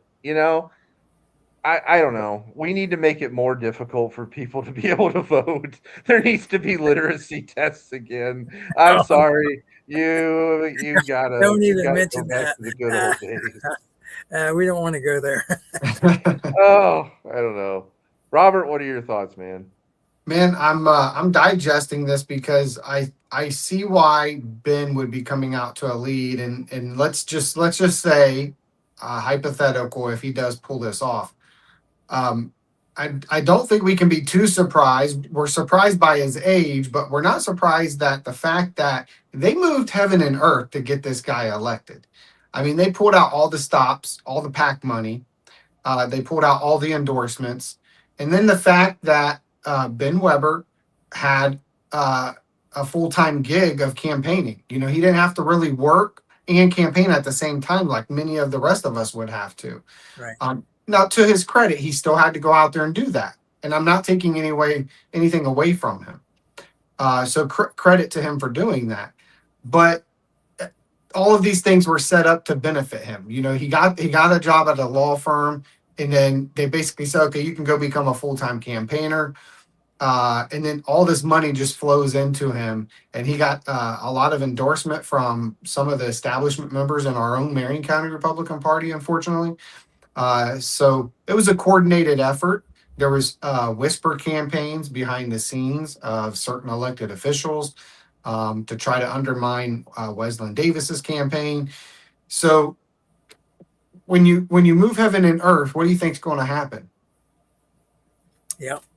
You know, they put a lot of work into this. So I'm not going to be entirely shocked. I would be disappointed. And to your point, Cody, about some of these other elections or some of these other races, I'm disappointed because it just shows that the establishment is still alive and well in Ohio, and their money, the control that they exercise over state politics. It doesn't look like it's diminishing. Now, one positive I say is I am pretty impressed with Jay Edwards for state treasurer. I like the guy. I'm pretty excited to see that he looks like he might win his race. But for all the other races, I'm a little disappointed. Like you said, where are people getting their information? Why are they voting the way they're voting? Is this just the establishment Republicans that are turning out? That's what I'm led to believe at this point. I don't think a lot of people who are truly grassroots conservatives are actually showing up to vote at the polls because I think they think it's either rigged, that it's pointless, uh, we're all doomed anyways. You know, whatever they think. So those are my thoughts right now. I'm starting to think, I don't know, get out the tinfoil hat, call me a conspiracy theorist. I'm starting to think that there's just no integrity whatsoever. Because if you look at where do people live nowadays? They live digital existences. They live on social media. They live on the internet. And if you go on social media, if you go on the internet, you publish any article with Ohio politics, let's say, and you look at the comments, let's say the governor's race, it's Casey Putsch, Casey, you know, just owning the comment section. And you're going to say he only got 18% of the vote? Yeah. Come on. Same thing with Robert Sprague versus Marcel Strivich. Strivich was kicking butt and taking names on social media. So you're telling me that like Sprague, this like swamp creature, beat him 70 to 30% or whatever it was? I don't know. Like I find that very hard to believe. Well, Ralph, am I a no good conspiracy theorist, or is something rotten in Denmark, as Shakespeare would Well, say? it's still early. Um, and I have seen things change before. I know when I ran for city council back in 2003, I think it was, first results came in, I was winning. And then by the end of the night, I lost. So things can change one way or the other. Mhm. So, there's still hope. But like you say, people live on the internet, and there is a ton of misinformation on the internet. Yeah. And I'm not sure if people really want to dig in. They don't have time. They don't want to dig in to find out, okay, let's find out what this person's really about, because so-and-so said that they do this, or so-and-so said they do that. And that's all they want to believe. They don't want to have to do the homework associated with it. Absolutely. Actually, voting is a tough job if you do it right. Right. It's not a close your eye and throw the dart type thing. If you do your research and try to get the best possible person in there, it's going to take some work.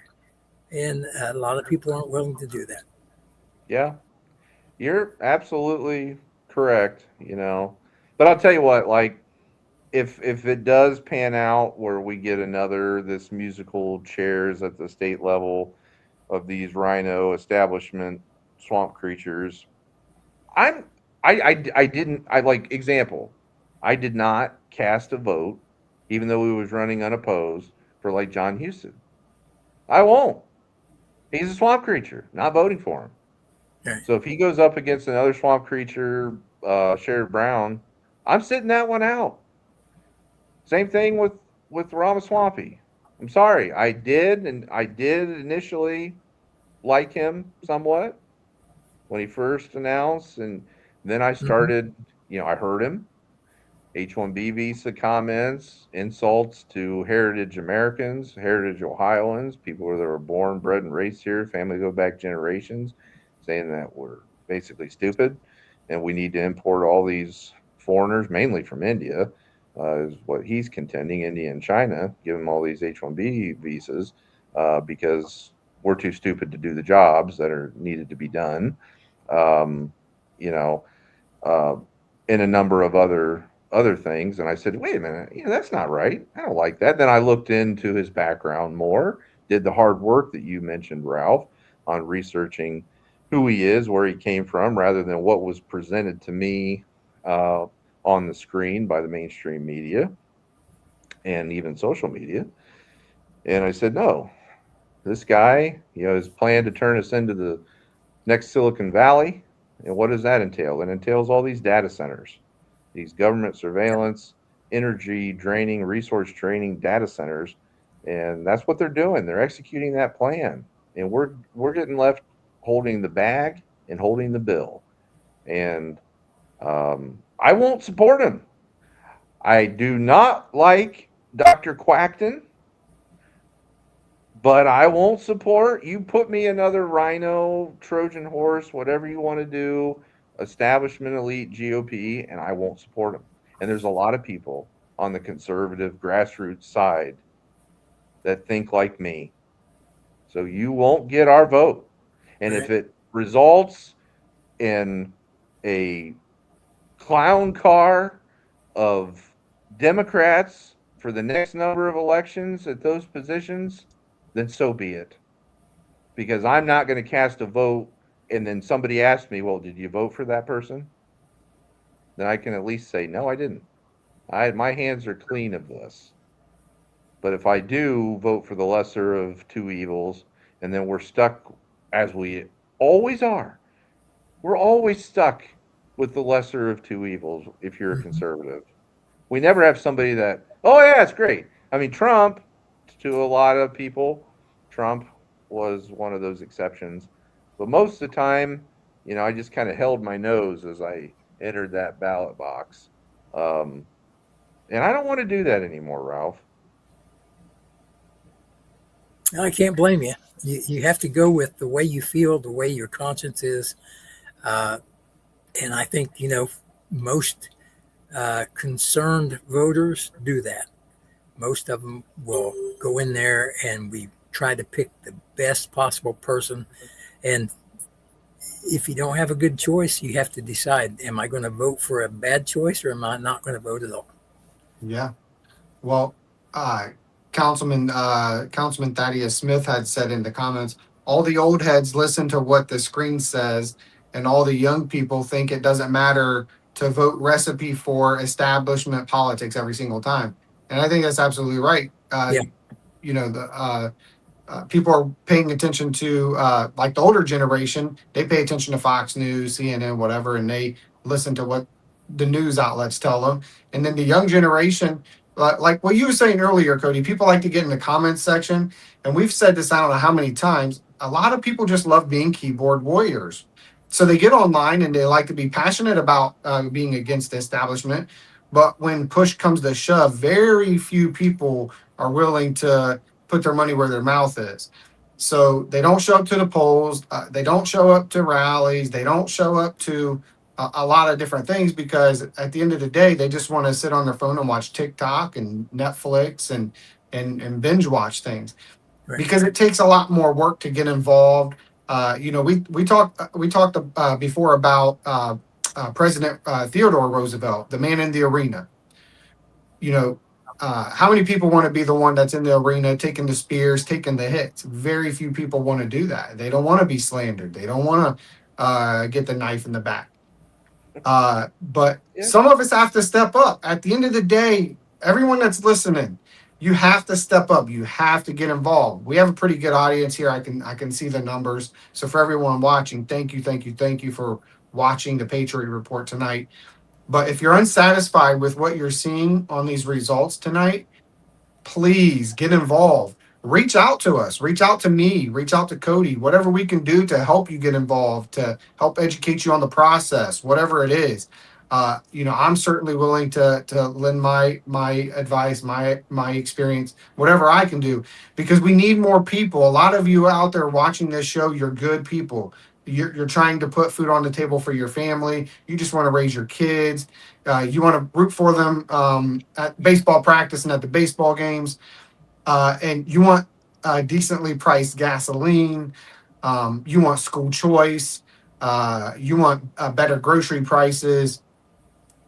You want government to stay out of your home. You want government to stay out of your churches.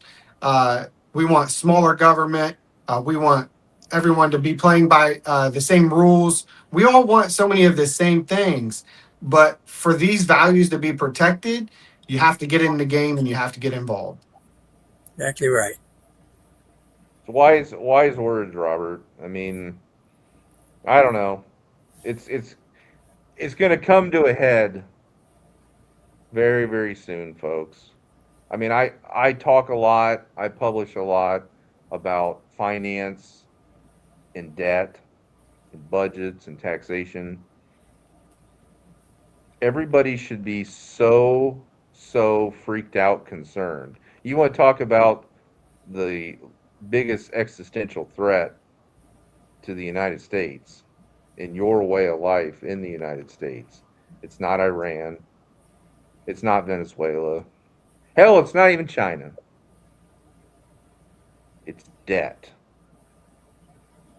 It's spending by government. It's fiscal and monetary policy. That's what it is. So, you either try to get a hold of it now and salvage what you can to fix things to where it's sustainable moving forward, even if you have to go through temporary or even maybe moderately long pain to set up future generations for success, or it's going to come crashing down. It's going to be chaos. And that's where we're at. That is where we are at. And coincidentally, that's where the city of Marion, we got Ralph Smith on here. They either grabbed the bulls by the horns and they did what they needed to do to fix it, or it would have been lights off. Well, I figure, Cody, that take Marion, for example, the financial problems that we have is kind of like a cancer. Okay. And it may be years in the making, and you have no clue whatsoever that you have cancer. And then all of a sudden, the pain gets so great that you have to have something done. So you go to the doctor, and the doctor says, it's going to take some surgery. Well, now the pain starts, and they say, why do we have to pay for past mistakes? Well, because they're past mistakes, and somebody has to take the pain of that and correct it. Just like if you had surgery on cancer that you never knew you had, you got to pay the piper someday. And the only other choice that you have is to die, to let it take over your body. And that's kind of what we're faced with here in Marion. We have to suffer the pain of cutbacks and trying to get the budget under control, or we let the city go bankrupt. Whichever way you want to do, you just keep going the way you're going, and eventually the problem's going to take over. Yeah, and it's at all levels. I mean, Yep. It's local, state, federal, and Exactly. we need fundamental reform across the board. Difficult decisions need to be made, and that's why, going back to what you said, what Robert said about getting involved and actually trying to have an impact and be a voice of change. Yeah, if you don't, like I said, we're probably we're gonna come crashing down. And just the financial thing, folks, I've said it before, I'll say it again. The dollar having global reserve currency since 1944 has given us the standard of living that we have. It's Right. roughly, consumption is roughly 70 to 75% of the United States gross domestic product. So if we lose that, and we have that ability to consume, be the global consumers instead of the global producers, because the dollar has global reserve currency. Everybody has to buy our dollars. Everybody is therefore incentivized to buy our debt, which funds our spending. So if we lose that status, the dollar loses that status, and it's really headed there very rapidly. Your standard of living declines by 3/4 very soon, like that. Yeah, it can happen overnight. It can happen overnight. And you look in with a historical perspective, look at Weimar Germany. When the Kaiser, before World War One, let's just say, uh, let's say you were sitting having coffee in Berlin, and you looked at their economy, German Reich, and you said, it's the second strongest economy in the world. And a Reichsmark, would buy you, so much, and everything was fine and dandy. Fast forward a couple years, they were burning wheelbarrows full of paper money of $1 million, $5 million, $10 million Reichsmarks for heat because it had lost all its value. Right. That happens time and time again in history. And unless we get a grasp on what's going on in this country, that's exactly where we're headed. Yeah. I'm sorry people want to say it's impossible, but it is not. It's not impossible. No. So, all right, Mr. Ralph. Smith? Well, we've got Tim Mooney Okay. waiting on deck. So we appreciate you joining us here on the Patriot Report. We got to get you on for a show very soon to talk about city stuff, because Okay. there's a lot happening in Marion City, and we definitely want to get an update from Chuck Norris himself, so he can just karate chop each of those issues. I'd like to karate chop all the financial problems. That's for sure. We know you will, man. Well, thanks for joining us, Ralph. Okay. Thank you for having me. I Thanks, appreciate Ralph. it. You guys take care. Have a good You night. too. Good night.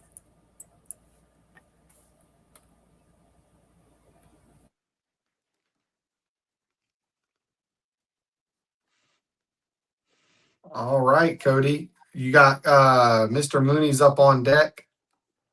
All right. Commissioner You wanna- candidate. Let me give him a call here. That's how tech savvy we are here on the Patriot Report. But it works.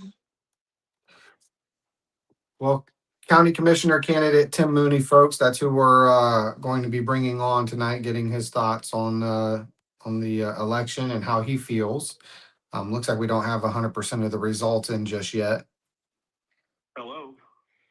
Tim, you're live with us here on the Patriot Report. How are you, buddy? Good to be here. All right. Well, we had some results that we went through, maybe a half an hour ago. Robert, have they been updated? Let's see. How are you feeling while he's pulling that up? How are you feeling, Tim? Is it a good night? Well, we had a township meeting, so that lasted till after 9 o'clock. So I was, I pretty much wasn't thinking too much about the campaign. I was taking care of township business, and of course, some of the best meeting is after the meeting. So there was a few of us talking then, but yeah, I'm anxious, just like everybody else. I think I posted something about, the butterflies in my stomach, and that's kind of where I'm at now. So yeah, I'm anxious to just, get the results and move on. Well, let's see if we got some updated results. So it looks Mary- like we have 15.78% of the vote in right now. And I'm looking for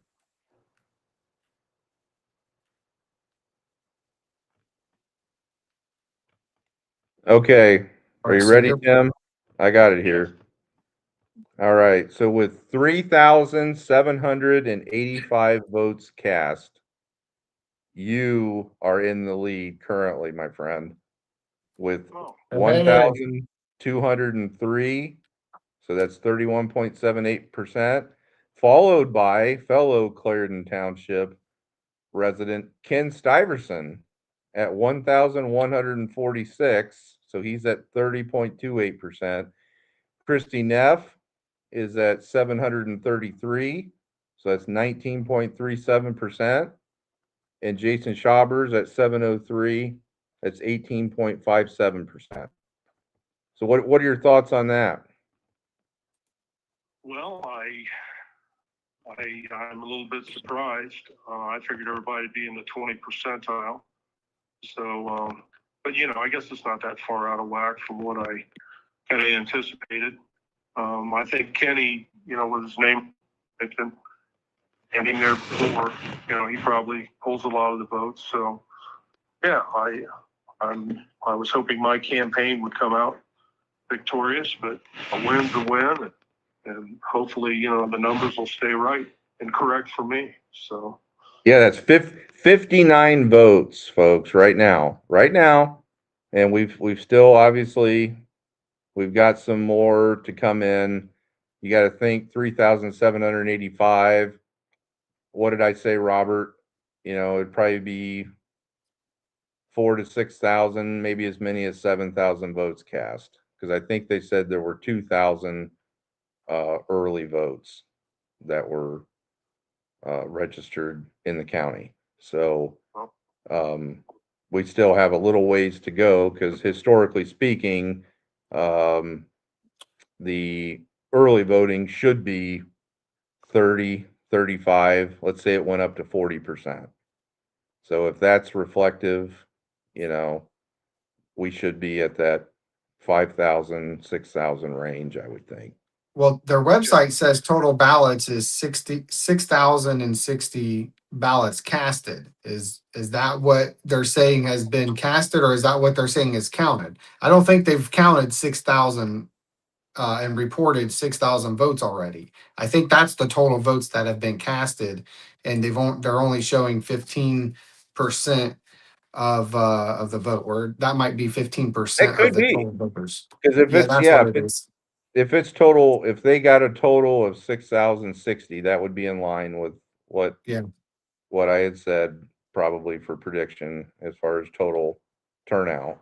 And then if they've registered 3,785, then that would make sense. So So based on those numbers, we still got about a little over 2,000 2,200 votes left to come in. Yeah, that makes sense to me. So we're going to be here for the rest of the night, folks, just to make sure that we get those results to you. Tim, did everything kind of remain the same in the campaign throughout the time, or did anything change here over the last? Because I know we interviewed you. Was it last week? Time flies. I don't know Yeah, when it last was. week. Last week, we had the interview. Yeah. So how was the last week of the campaign? You know, I think here's my issue, and I think I explained this before. You know, with me trying to run my business, which I'm very busy this time of year, super busy, and then trying to run the township business and then trying to, you know, do the campaign. I just was, like I said, kind of burning the candle on both ends. And I was just kind of on cruise control. You know, I could do what I had to do and then campaign, you know, the best I could. And like I said, with this last week, I guess it's just the emotion thing. You know, you work hard at it and then, you know, you want results. So the return on your investment is what you're looking for. So, you know, hopefully, you know, I got a lot of positive contact with a lot of people. So, you know, I feel good about it, but, you know, there again, I guess you just never know until it's over. But I think it went well. I'm pretty satisfied with it. There's always places where I think, you know, you could do a little better, or I could have done a little better. But we'll see, you know, once the results come out, we'll see how the precincts were, and we'll go from there. So I think the campaign was also pretty clean. I never noticed, you know, too much negative. People, you know, would tell me mostly positive stuff. So, you know, I felt good about that. I think the four of us candidates, you know, we just kind of did our campaign. And, you know, I didn't see anybody going after each other so much. I don't know, maybe you caused some of that and I didn't, but, you know, I didn't know of any really. So I think it's been a clean campaign. I think so. I think it was a clean campaign. You guys all did your part, did a good job representing yourselves and your respective campaigns. One thing I did notice, though, there was a poll on Swamp Fox that was taken. First one was March 23rd, so before early voting. And then I think the second one was April 15th, so after early voting. And then there was one posted here 2 days ago. And the trend, so in March 23rd, it was Jason Schaber was a heavy lead. I think 30-some% or something like that. And then you and Neff, and then Stuyvesant way below. And then the April 15th, you propelled up substantially. And then in the most recent one, you were up in the 40s.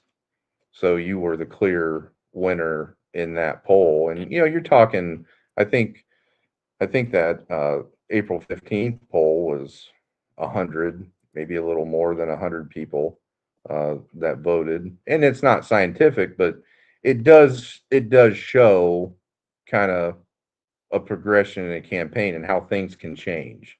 You know, so that last week, you know, it can matter big time because you're getting probably 2/3 of people that are going to vote on election day. So, just kind of interesting, but yeah, we'll be following that. And then, have you been paying attention to the 86th district race, Tim? You know, I have not. With just being at that township meeting, and then I stopped at my shop and went through some paperwork, and then I came home, and so I honestly have not. All right. Well, let's give everybody an update on that as well. So with 79% reporting, so 68 out of 86 precincts, Ben Weber is in the lead with 44.34%. He's got 4,667 votes. Wesleyan Davis has 30.42% and 3,202 votes. And Stephen Wolf has 25.24% and 2,656 votes. So that was updated at 9:49 p.m. They haven't called it, so we still have apparently we still have a race in the 86th district. Are you surprised by those results, Tim? Not really. I think Wesleyan ran a good race. So did Weber. So I figured those two would be the front runner. I really didn't know how that was going to shake out, but I don't think there's any surprise to me. I thought Wesleyan might do a little bit better, but there again, you just don't know how the voters are gonna react. So now I asked, we had Christy Neff on to start the show tonight, Tim. So I'm going to ask you the same question. If, just hypothetically, if this does not pan out for you tonight, will you be running for Appenfeller's seat in a couple years? No, No? just flat no. Okay. I take my age, and I'm 69 years old, and I take, township trustee. I think I told you I'm into my 19th year. Next year would be my 20th year. I just think, it's time for me to step aside. I'm factoring in my age. I'm factoring in, I'm working on selling my business. I want to retire. So, and I think I've had this conversation before with some people, and I just said, when I ran 2 years ago against Andy, of course I made some mistakes that I would have changed. Of course, hindsight's 20/20. But anyway, I think the return on your investment, you spend a lot of time on this, and not so much the money, but it's the time. And then to get a result to where I think in that race, there were 2 seats open, and you get the second most votes in the county, and you don't get a prize. So you get nothing. So I think with the amount of effort that I put into this race here, and I really didn't know if Dr. Davis was only going to be one and done.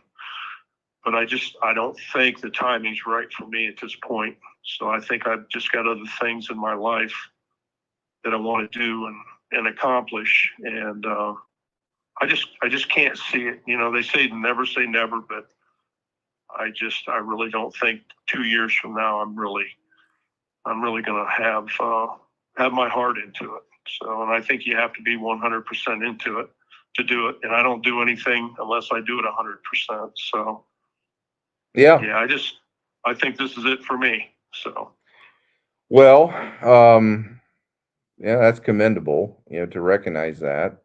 Yeah. And, the other hypothetical question, Tim, I asked the same question to Mrs. Neff, is if you were not in this race, so Tim Mooney is not on the ballot, but Tim Mooney is still a voter, who would you be casting your vote for in the commissioner race? ooh, that's a tough one.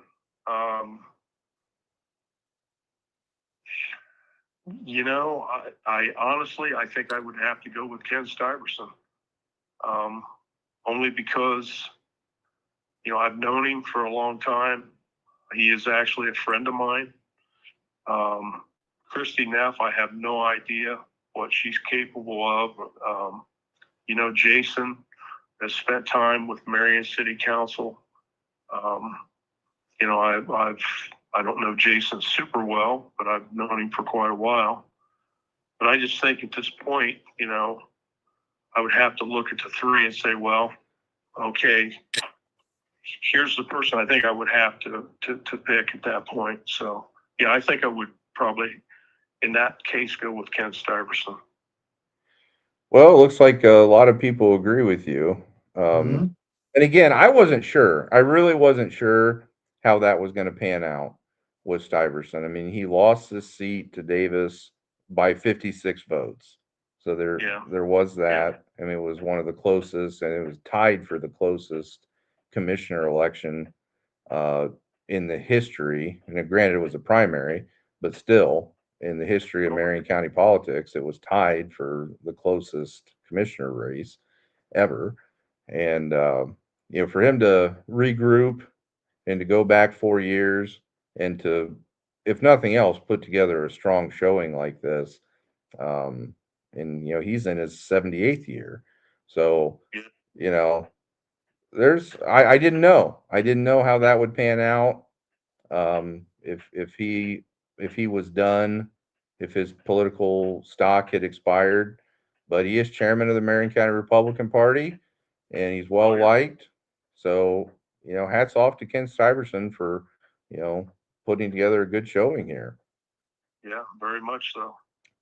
Yeah. So go ahead, Tim. Yeah, I agree with that. To be at his age and still being able to get the base fired up and vote for him. Hey, hats off to him. Yeah. Yeah. Well, I won't keep you because I know you've had a busy night tonight here, but it's not going to be. It's too early to call this a victory statement, but you are in the lead. You've got the lead right now for Marion County Commissioner in the Republican primary. So, what do you want to close the night out telling the supporters and the folks out there? I'd just like to thank everybody, anybody that considered me, and for I've had so much positive. My phone has just been blown up, and friends and family, and just even some people I really don't know, but they got a hold of me, and so I just I think that's really made me feel good. Excuse me, and then I think too the commissioner's job. If I were to go on and win this, I mean, I want to start quick. So even before I get sworn in and take over January 1st, I want to have quite a few things in order, things lined up to be able to, just kind of take off and running, with it. So, yeah, I got a lot of good plans. I think, once I get this behind me, and I have a direction to go at this point. But we got to get this behind me. So that's right. Got to get it behind you. But I'll tell you what, I have no doubt that you will do your very best for the people in Marion County, and wish you the very best of luck. And hopefully, we'll be sending you a congratulatory message tomorrow. Cody, I thank you, and I thank Robert, and I think what you guys do is very important. Gives people a voice and gives them an opportunity to hear, people that are in the campaign. So yeah, I want to thank you and Robert both. So Thanks I really so much, appreciate Tim. the time that you've given me. Well, we appreciate you, and you have a good night, sir. Thanks, Tim. You too, Cody. Take care. All right, you too. Bye. Bye-bye. Well, there you have it, folks. Tim Mooney in the lead in the No. Republican primary for Marion County Commissioner. So No, we hate to be the bad news guy here, but we just got another update on the Board of Elections. Small batch of votes just came in. We're up from 15% of the vote to 23% of the vote. Ken Stuyvesant is now in the lead with 1,924 votes at 33% of the total vote count. He's leading Tim Mooney in second place at 1,639 votes, who has 28% of the vote count. So Stuyvesant has pulled ahead with this latest vote count. oh snap! We're up for another Stuyvesant versus Davis.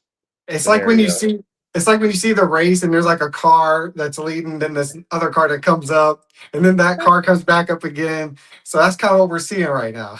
That's what we're seeing, man. It's going to be a nail. It looks like it's going to be a nail biter. Yeah, And I think if it's within 100 votes or something, there's an automatic recount. I think yeah. so. Let's share this screen for all you viewers out there. Ben Weber's still maintaining his lead here. He's got 52% of the vote still. Yeah, that one. I mean, they haven't called it because you don't know. Again, you don't know what precincts are still outstanding. Mhm. But here's the latest. See what time this came in at 9:46. Oh, so they must have updated it right after we pulled it up. We're getting there though. 5,801 votes. Okay, total ballots 8,962. So that's total ballot is going up. So okay, but still, there's only one. You can only vote for one Mhm. candidate.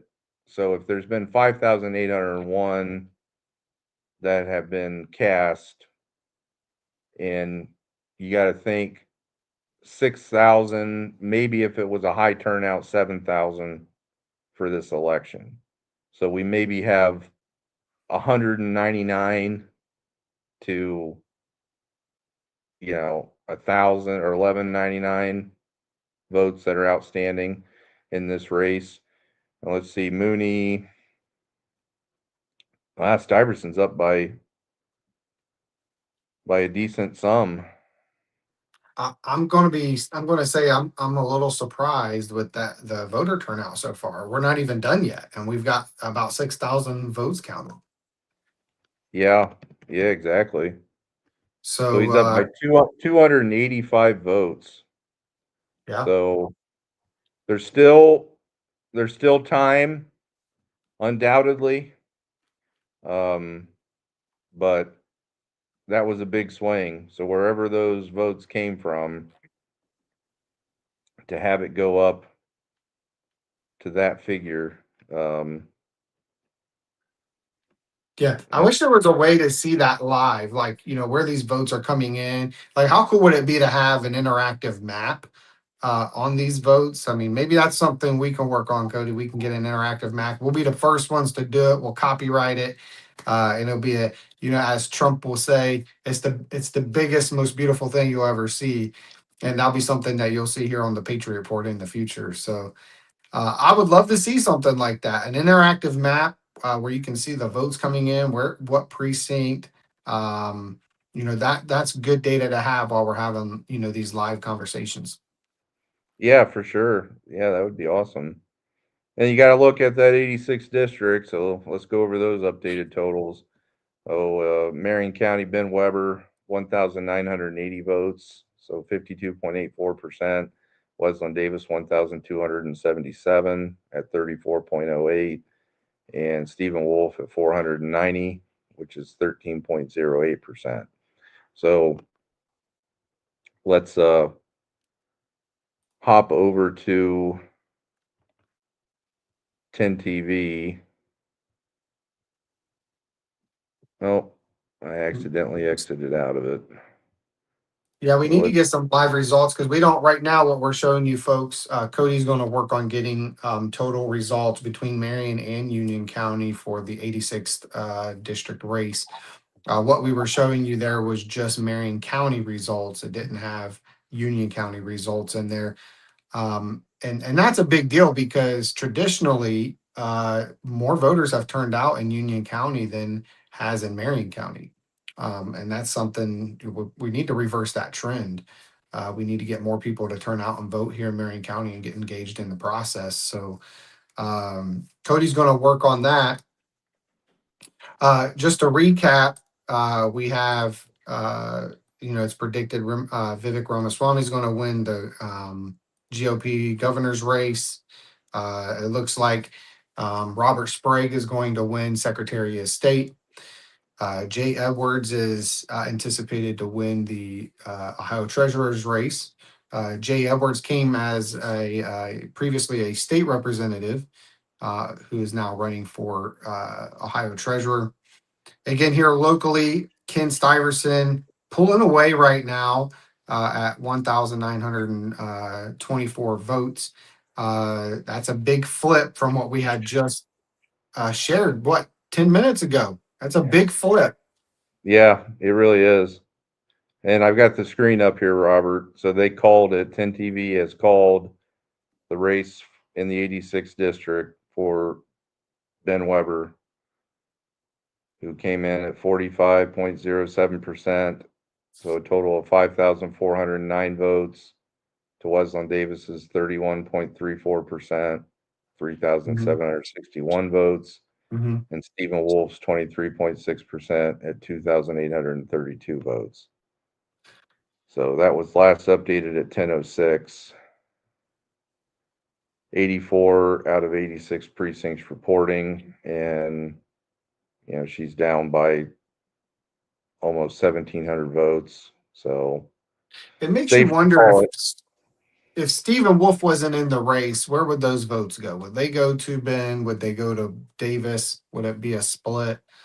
That would be an interesting scenario to go through. But yeah, this is a big win for Ben.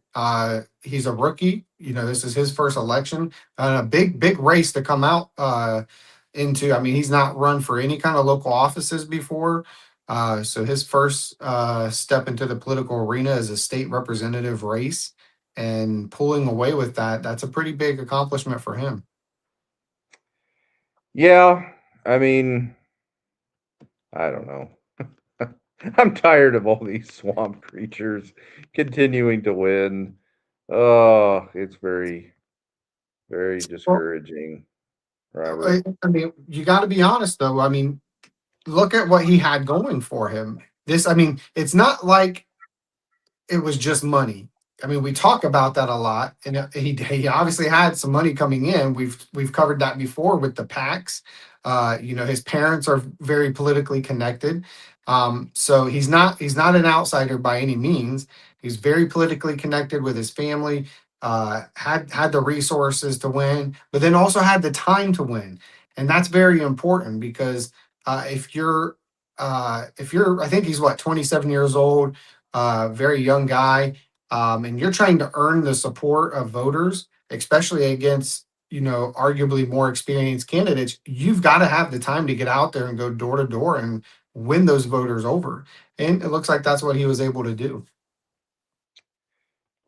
Yeah, did something, I don't know. But let's check out. Did you say they called it for Robert Sprague, Yeah, Secretary yeah, Secretary of that's what State? that's what we had. Let's take a look. So, all right, here's your statewide. So with 77%, Ramaswamy comes in with a little over 82% over Casey Putsch. Again, a little bit surprised by that. I thought that Putsch would do a little bit better than that. I mean, I always figured, Ramaswamy's a billionaire, and he's definitely the choice of the establishment. But this one, Ohio Secretary of State, Robert Sprague, winning with 70% of the vote over Marcel Strivich. Right. Man, I just find that like super, super hard to believe.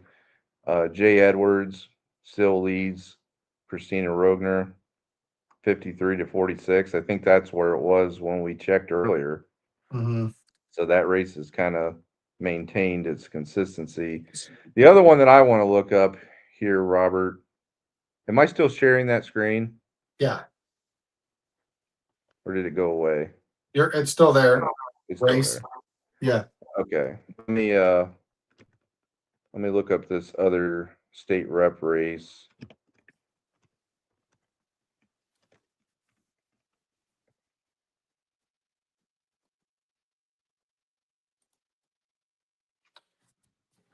It So, was folks, the let us know in the comments, by the way, if you're watching, what your thoughts are. We appreciate all the feedback we've been getting tonight. We've gotten a lot of comments so far. People upset. A lot of people obviously had their expected outcomes, and unfortunately, not everything goes the way we hope in politics. But definitely let us know your thoughts on these races as we cover them. We appreciate your feedback. Yeah, let me share this screen with What are you? everybody. There was Who are you trying? probably one of the more interesting races between the establishment and the anti-establishment was up in Sandusky County, State District 88, between incumbent Gary Click and Eric Watson. So Click has been in office for, I think, well, at least a little while. I don't know how many terms he's done. Not a real strong conservative. Has had some scandals here that have come out recently. And Eric Watson was a grassroots, conservative. Mhm. Ran a good campaign by all accounts. Yeah. And it looks like, I don't know, why is that playing?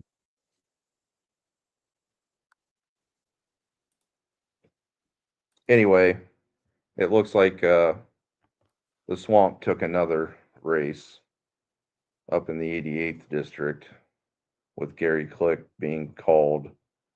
It was close, 600 votes or whatever, 700 votes. You're not a But Gary Click fan? no, I'm not a Gary Click fan. Again, number of scandals, not a very strong conservative voting record, and a lot of PAC money. So you can look and follow the money. You want to understand who owns your politicians. Look up those campaign finance reports. Now, the super PACs and things like that, they're not going to be accounted for in those individual campaign finance reports. But you can see who's paying for these flyers. You can see who's paying for the TV commercials and other advertisements, to know who owns them. And like we said a little bit earlier, Robert, when we were kind of dejected with the early results coming out, it's Yeah. just going to be this more of the same, more of the same. You're getting in at the statewide level, all these people, they just play musical chairs. Yeah. That's it. They get in, they'll be attorney general for a while, then they'll be treasurer for a while, then they'll be auditor for a while, then maybe lieutenant governor, and then they might become governor. They're career politicians. And again, And yeah, and then after, I think it was Dorothy Polanda, she ended up getting an appointment to be like director of agriculture or something like that after her tenure. So like that can happen too. Sometimes they get appointments. yeah, or they become lobbyists and they make the big bucks going out and using their former relationships, to lobby their friends in the state house. Citizens United was one of the worst decisions ever to come out of the Supreme Court. It allowed for all this dark money, all this big money, special interest to come into American politics legally, and that was a 2010 decision. So what has our politics done over the past 16 years? Right. I'll let you be the judge. I'll let you be the historian for that. And what has been the impact? What do we see across this country, across this state, and even locally? We're a little bit insulated in Marion County, Morrow County, Crawford County, the more rural part of our listenership. But Delaware, Union, you talk about their commissioner races, they're big money. big money races. And is that what we want? Is that what we want in this country for these elected positions that are supposed to be beholden to the people, supposed to represent the people? Because it seems to me that if a politician's success is dependent on money, then whoever gives them the money, they're going to be beholden to them and their interests. Right. And that's where we're at. That's where we're at. And the whole data center thing comes into play with that. Not only with them buying off all these politicians, but then they go in and they get commissioners or trustees or whatever public officials that they have to deal with to sign non-disclosure agreements, and they get them to give them very beneficial tax abatements, use tax increment financing, the whole works. And you get the EPA signing off on permits to allow them to be able to pollute willy-nilly without any repercussions.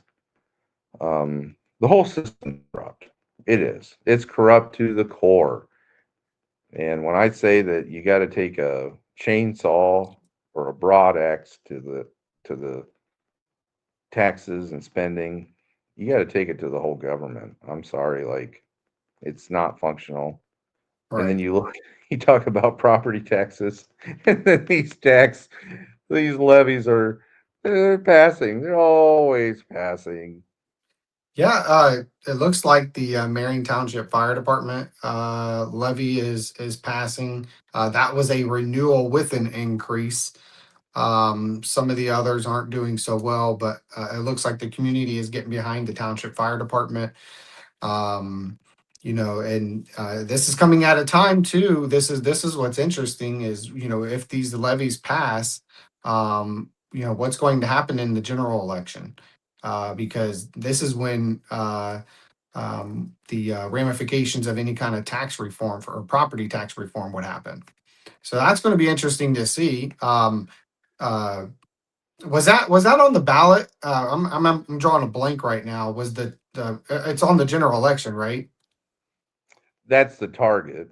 I think Yeah. they have to have all their signatures and petitions certified, 90 days or however many days before the general election in order to appear on the general Mhm. election. So I think that's the target. It might be like 120 days or something like that. Yeah. But that's the timeline. It's not on the ballot right now, folks, in this primary election. But hopefully they'll get enough valid signatures to get it on the ballot and give people the option, give people a choice on what they do.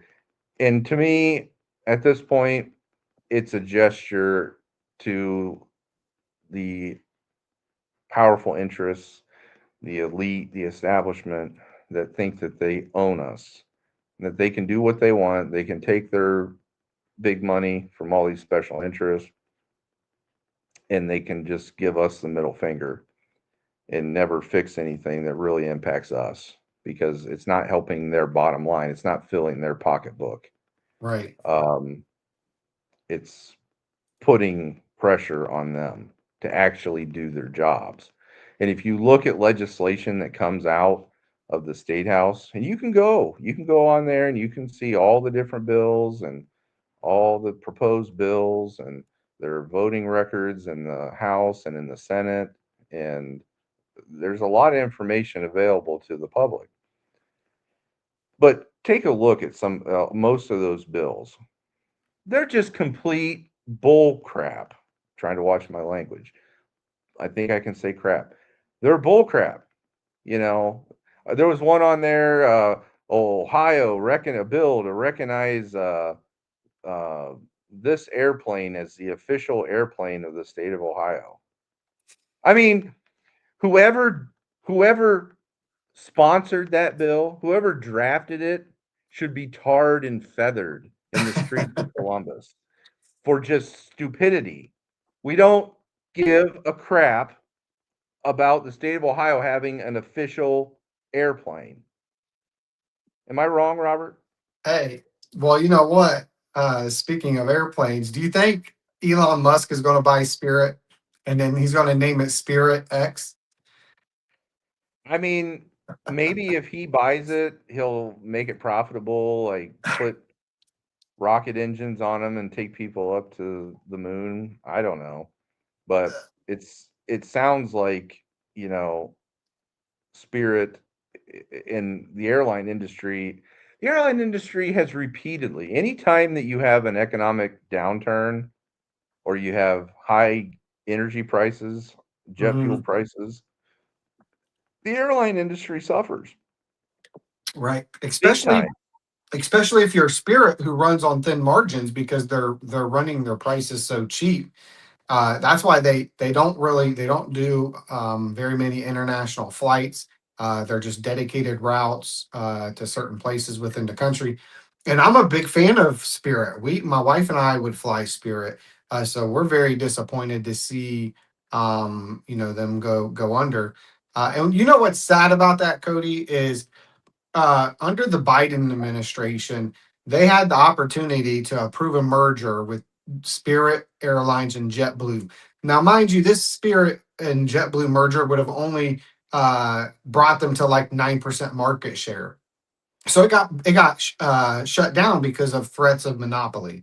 Like, come on, 9% of the market is not a monopoly when you got four big carriers that make up like 80% of the market.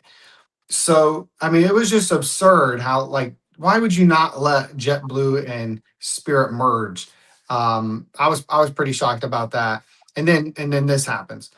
And supposedly Trump was trying to save them too. They were talking about giving them some money, and I don't know if that will ever be able to come back now that they've shut down. I don't know. And the whole thing is sad because uh from everything I was seeing online, like people were literally going to the airport expecting to have their flight, and it was just like they weren't there. They were being told they couldn't get on their flight and not getting reimbursements neither. Like, how crazy is that? You show up to the airport, they're not there, and you don't get your money back. Like, and I mean, are we like, is this Venezuela now? Like, we conquered Venezuela, and so we're going to bring that here? Like, this is just a crazy world we live in. I just can't imagine how they didn't have a process to shut this down properly and let people know ahead of time, like, hey, this is going to be your last flight. After that, you're not going to be able to book anymore. I mean, this is what we've come to with the way we do business in this country. It's And declined, man. It's it's declined. it's declining so fast. If And you, I don't know. I don't know what to say other than that. Like, people may be suffering from normalcy bias. I mean, that's a Mhm, real thing. Um, if you put people in a stressful situation, study after study, that's why, I mean, you look up normalcy bias, mhm, and they will, as a coping mechanism, they will tell themselves, a good majority of people will say, "Oh, this everything's fine. Everything's fine. This is normal." It's kind of that meme with the dog sitting there drinking coffee in his kitchen with the flames enveloping his house, mhm. and he says, "This is fine." You know, Right. that's pretty much the American people and just Yeah. humans in general. Um, we think that everything's going to be fine, and we also, Americans in particular, they look at history as a progression. They look at everything is better now than it was in the past Right. because they didn't experience the past. And even those that do experience the past, they don't retain things. They live in the moment. They don't reflect. I don't know how many people can actually like critically analyze things or are introspective or Mhm. reflective um, to be able to digest stuff. Yeah. I really wonder about that. Like, what percentage of people have that capability? And maybe it's independent of otherwise like functional. So where they appear to be like successful or intelligent or whatever, but they still lack that ability to reflect and analyze. And I think that comes through in our culture. It comes through in our politics. I mean, just like the results that we're seeing tonight. If these are legit results, if there is integrity in the system, and I'm not convinced that there is. Maybe there isn't. Maybe there is. I don't know. But if there is integrity, it could be just that. It could be a situation where people just don't have the ability to, or they're conditioned by society throughout their entire lives in our culture to not focus on that. It's just like it's rude to talk about politics or it's rude to talk about religion. No, Right. those are the two most important things that you should probably reflect on and have Absolutely. conversations with other people. But yet we're conditioned, we're taught like, oh, you don't talk about that stuff. Well, we do a heck of a lot of talking about it here on the Patriot Report, and we will continue to do so. But I wonder about that, Yeah. and Well, I don't know. what we're seeing is our political system has been decaying. Other trusted institutions are decaying too. Just look at how, like, I don't know how much you've seen online and or even talk to people in real life of people going through what's called the deconstruction of Christianity. Like, there's a lot of people that's like walking away or starting to question things. And you could say like, oh, well, this was predicted in the Bible and so on. But there you can see the shift happening like in real time. And people are just like everything is being questioned right now. And things are moving so fast that I think people are trying to find like what do I trust? What source of information do I trust? What is real and what's not real? Because like even with images, like you can generate AI images that look like almost identical to real life. Same thing with videos. And we're getting to that point very quickly where it's going to be hard to tell the difference unless there's some sort of label on it. And that's just going to erode trust even faster. And so what I would say for all of our listeners out there is like I think what we're coming into is a time period where our currency is going to be trust. It's going to be so much more important now because you don't know who to trust and what to trust. And so if you're listening, you've got to make yourself someone that's trustworthy because if we're going to break this cycle, if we're going to break through the noise that's out there, you have to be a trustworthy person that people can go to. And you have to build that around you as well. Because if we don't have trust in this society, our society is already eroded. And that's why our politics are fragmented. We don't trust one another in the process because I see you as a Democrat and you see me as a Republican, and we see each other as enemies instead of just opposite ideologies, opposite parties. And it's just going to keep getting worse until we can break the cycle. And tonight it doesn't look like we're doing that. It looks like we're voting for the status quo, and that's what's really disappointing. So I know I feel like I'm preaching tonight, but I also feel like I'm kind of speaking from the heart that because I've been there. Like, hey, okay, what do I trust? Especially when it's like there were people that are supposed to be there for you, but you can't take that everywhere you go. We all have been through these periods where systems have turned on us. Systems have betrayed our trust. But go back to our founding. Our nation was founded by men and women who didn't trust the king. They didn't trust the British, and they had to chart a new path. And that might be something we have to do here. I'm not talking about like a new political system or anything. I'm saying maybe we're charting a new path of a new era of engaging in the political process. Maybe this is a new era of what do our other trusted institutions look like our faith-based institutions. I want to say this though, Cody, and I'll stop rambling. one thing I do like about a lot of our establishment politicians in here in Ohio, what they voted for is school choice. And I do think that is a positive sign because for the vast majority of our country, since education became more publicized, you only had public school options. You didn't really have, unless you were a wealthy family, you didn't have options to send your kids to private school, Christian schools, or so on. And now, like, that funding is following kids, so that is a positive. And we have to get engaged in that process to keep that going, because that's how you break the cycle too, is this next generation. So again, I'm gonna stop rambling, but I'm gonna give everybody a sneak peek too. If you're listening to this show tonight, we're building something quietly to address that too, so stay tuned on that. Yeah, no, I mean, it's good insight, and I don't know. I don't know if there's enough time to fix things or if it's too far gone. And there's discussion amongst, I guess, fatalists like me, cynics. Some are accelerationists where they believe, well, let's accelerate this Yeah, collapse so that maybe we have a better chance of salvaging something after the collapse, yeah, because other people say, well, let's actively fight and try to fend off as much of the collapse that we can. Um, I don't know. I kind of bounce between both camps.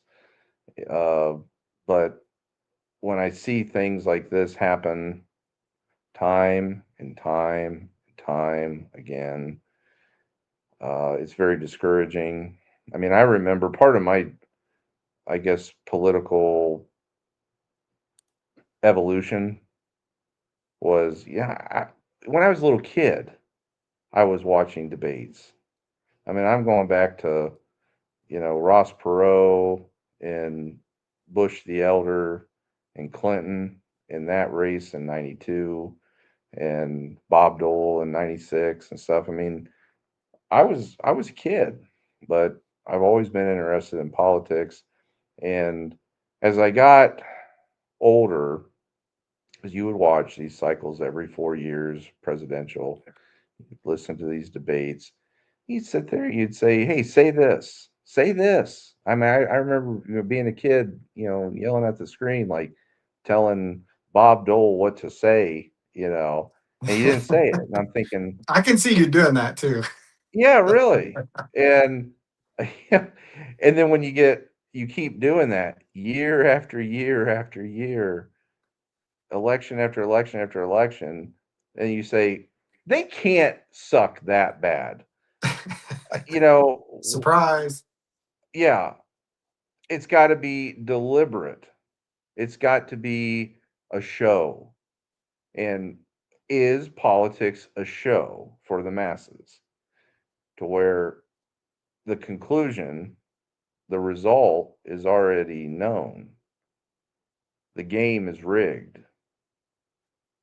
And they just give you this illusion of choice in who they put out there. And then if a grassroots candidate shows up, you know, there's no way in Hades that they're going to win, because not necessarily because of the results, but because they dictate the results. And again, that could be conspiratorial. That's whether or not there's integrity in the system. And I don't know. I mean, I really don't know. Was that what all the electronic voting machines were all about? And you got to think they played that up. I don't know if you remember, Robert. I mean, in that election between Bush and Gore, when they were talking about hanging chads in Florida and all this stuff, because back in the old days, that's what you did. You voted, you had a paper ballot, you punched the ballot, and or you Right. circled it, with a pencil or whatever. And they used that. That was, oh, we have to switch, we have to switch, we have to switch because of these hanging chads in a couple precincts in Florida. So then the country went over to these electronic voting machines, and there was a lot of questions that were raised about them during the 2020 election. But I don't know. I just I don't know. I don't know. It's just you look at some of these results, that treasurer's race or the Secretary of State race, Sprague versus Strivich. I thought of any grassroots candidate, and Marcel Strivich probably ran the most effective campaign, it appeared, for being grassroots. Quality candidate, articulate, well spoken. You saw the video with him just taking that Marine to task in the push up competition. So a fit guy, a good looking guy, had some real plans, a real platform, and he gets slaughtered by a swamp creature 70 to 30%. Mm-hmm. I don't know. Just doesn't sit right with me. Well, I think all is not lost because politics is just one institution in society. I mean, it's a very major part of society. It's very important, obviously, but it's like Ronald Reagan said, like, the last thing you want to hear is the government saying, hey, I'm, with the United States government and I'm here to save you. That's nobody wants to hear that because we know what that means. But and that's why I was kind of touching on other like institutions we should be able to trust that have eroded as well. And it used to be, Cody, that pastors, rabbis, faith leaders were a very big part of this too. And so many of them have lost their voice because they've been silenced by the government, or they've been silenced by their congregations or their organizations, or just society in general. They don't want to get political. And I can get that because, they feel first and foremost they're called to the gospel, and that's true. But the gospel impacts every facet of society. And our founding fathers would say as much. You go back and you look at all their writings, their speeches, the way we structured our government. You go back to in the Old Testament when the children of Israel were demanding for God to give them a king, like all the pagan nations. And what did God do? God gave them what they wanted, but that's not what God's design was for the nation of Israel. He said, I am going to be your king. And so right then and there, we see a rejection of monarchy. This is from God, right? We look at there. I mean, there's other examples, and I'm actually going to be talking on this here soon. Just because I'm so passionate about it, we have these other institutions that are eroding, and we have a vacancy of leadership in those institutions. Our founders, a lot of those leaders, they were faith-based people. We had, you look at George, what was his last name? Whittington. They just made a movie about him with the Great Awakening. And he was a preacher that, get this, Cody, he was a preacher that was on the outside. He was an outsider. You talking about Whitefield? Whitfield. Yeah, Whitfield. Yeah. This guy was an outsider. Like, organizations didn't bring him in. Local congregations kicked him out. He wasn't allowed to be a part of their systems. And what did he do? He would find an open grass field and just start preaching the gospel. And he was a major impact on the revolution. And do you know how? Because he was best friends with Benjamin Franklin, and Benjamin Franklin marveled at how George Whitfield could attract these audiences, these large groups of people out of nowhere. This was in a sense a revolution within a revolution. This is kind of what started things, is what some historians argue, is because George Whitfield was so revolutionary that at the time, the only way you was preaching the gospel is if you were a part of an organization, a part of a local congregation. You had to be licensed through them. It was very hierarchical. And did you know, in early colonial times, and I think this was specifically in the state of Massachusetts, that it was illegal for you to skip church on Sundays? And did you know Back that? to the Puritans. So my Yeah, ancestors were all Higleys were all Puritan stock. Came over yeah, on the Mayflower, and they were all. I'm related to Cotton Mather. Cotton Mather's another, and through marriage with Jonathan Edwards. So those were all Puritan grandsires, theologically and stuff.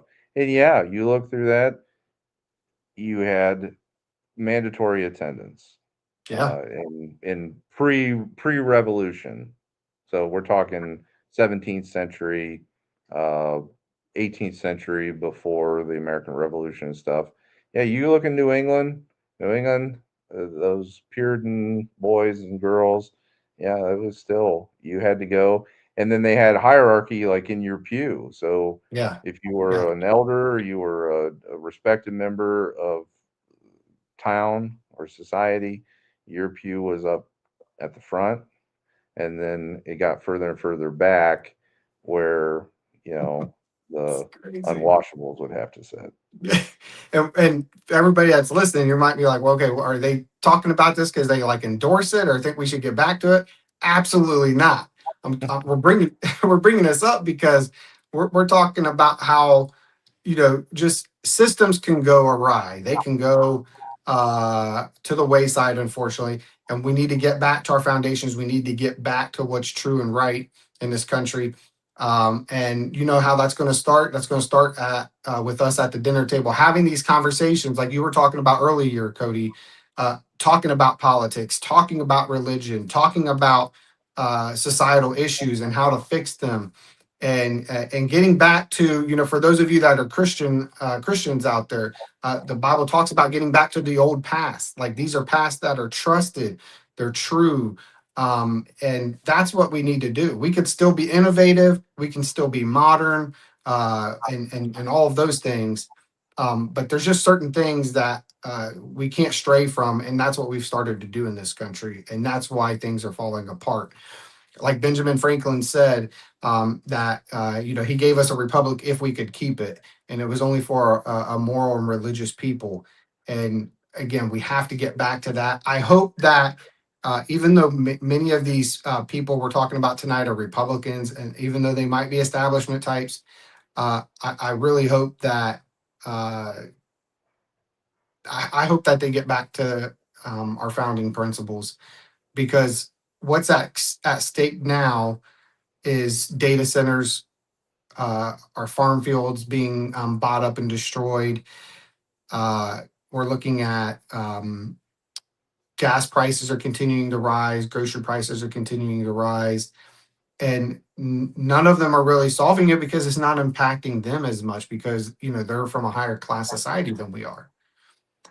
And to your doom and gloom, Cody, this is kind of planned, isn't it? I mean, for those of us that know, I mean, there's these globalists out there that this is what they want. They've talked about it. This really isn't like secret society stuff that you don't have to believe in all of that to know what they've said openly. And I'm trying to think of what it's called, not the G7 meeting, but it was one of the meetings over in Europe. And they talk about this openly, don't they, Cody? Oh, they totally do. There's World Economic Forum. Yeah. Um, there's Bilderberg Group. Uh, there's uh, what's that other one that meets in the woods? Bohemian Grove. There's all kind of these elite establishment groups, and then they'll have these more formal public facing organizations that will kind of tell you what they're going to do. So they Yeah. have these more clandestine, shadowy groups like Bohemian Grove, where all the world elite meet in a forest in California amongst all these giant redwood trees, and then they recreate and do rituals in front of a statue of, it's not Moloch, but anyway, some Canaanite god, and then they do a mock sacrifice of a child, in the middle of the night amongst firelight and everything. And you have like Bill Gates and you'll have Jeff Bezos and all these elite people that are doing this ritual. And you say, well, that's kind of weird. That's not normal, but Mhm, they do it. They do it. All mhm. right. We have final results, Robert. It's 11 o'clock. Marion County Board of Elections has the results. Can you see the screen? Let me get it up for you here real quick. So drum roll. Marion County Commissioner. The winner is Ken Stuyvesant. Wow. Ken Wow. Stuyvesant is back in black, as they would say. He's back on the Board of Commissioners Yeah. with 1,924 votes, 33.17%. He's your winner. He defeated Tim Mooney, who came in at number 2 with 1,639 votes, or 28.25% of the vote, followed by Christy Neff at 1,151 votes, 19.84%. And then Jason Schauber finished 4th at 1,087 votes, Mhm. 18.74%. What are your thoughts, Mr. Landon? You know what? I'm going to say that this has got to be one of the most impressive wins recently from a candidate. First of all, losing to Dr. Mark Davis and then coming back. I mean, this is like a comeback for Mr. Stuyvesant, coming back to win the election. And as you mentioned earlier with the age, some people might think the age is an issue. Obviously, most people that at least voted anyways don't think it's an issue. And one thing I will say, just on a personal note, my time during Marion County Republican Party meetings, Ken Stuyvesant was somebody who he would always harp on finances and getting the best deal and things like that. And I think you've seen once he stepped away, the county's finances started to go to the wayside. So maybe he'll bring that back. But congratulations to Ken Stuyvesant. That's a pretty big win. I mean, I think it's a That is a pretty huge big win. win. That probably has to go down as one of the biggest political comeback stories in Marion County's history. I Mhm, mean, he didn't retire from politics because he continued to be Marion County Republican chairman, mhm. but to serve 3 terms, get defeated by a new guy, Mark Davis, by 56 votes, get primaried by Mark Davis, and then come back 4 years later when you're 78 years old. You're going to be Yeah, 79 when you take office, and you're going to be over 83 years old when you end this term. That's a pretty big win. So, right. you know, congratulations to Ken Stuyvesant, Tim Mooney, really strong showing as well, and then also Christy Neff and Jason Schauber. Um, didn't know how it was going to break. Really did not know. You can go through and look precinct by precinct at prior elections, look at those results, which I did. Um, but every election is different. You don't know how it's going to break, Right. and this is how that broke. So, like you said too, hopefully you get Stuyvesant in there, and hopefully he will be fiscally conservative in his approach. He'll be responsible, a good steward of the taxpayers' dollars. Will be willing to make the cuts that are necessary, to demand the cuts from the department heads that need to be made. We can pull that up. I loaded that up to articles from the Swamp Fox as far as showing growth in spending by department. Just suffice it to say it's been out of hand over the last 5 years in particular. And, you know, it's not sustainable. So they're either going to do what's necessary, because the only other, from my perspective, I think all they could really do is to look at additional property tax levies. They could do something for, like, by department, like sheriff department, something like that. Mhm. Put an operating levy or something on for that, because they're maxed out on the sales tax. They're maxed out on conveyance fee taxes or transfer taxes on real estate. Um, they don't have a whole lot of options outside of property tax increases, from what I can tell. Um, they could go the route trying to apply for different grants, but again, grants a lot of times come with strings attached. Grants require, all these conditions. And is there a lot of grants out there that are really going to benefit the areas that Marion County needs financial assistance with, that are not going to be overly burdensome, that are going to make sense? Probably not a whole lot, to be quite honest. That doesn't mean you don't explore them, you don't pursue the ones that do, but that's what you're going to get. Uh, there's going to be some difficult choices that need to be made here moving forward, because the county, not only do they have a $4.5 million deficit budget for 2026, they only have like $2 million approximately in their carryover. So crap got real. I watched my language there too.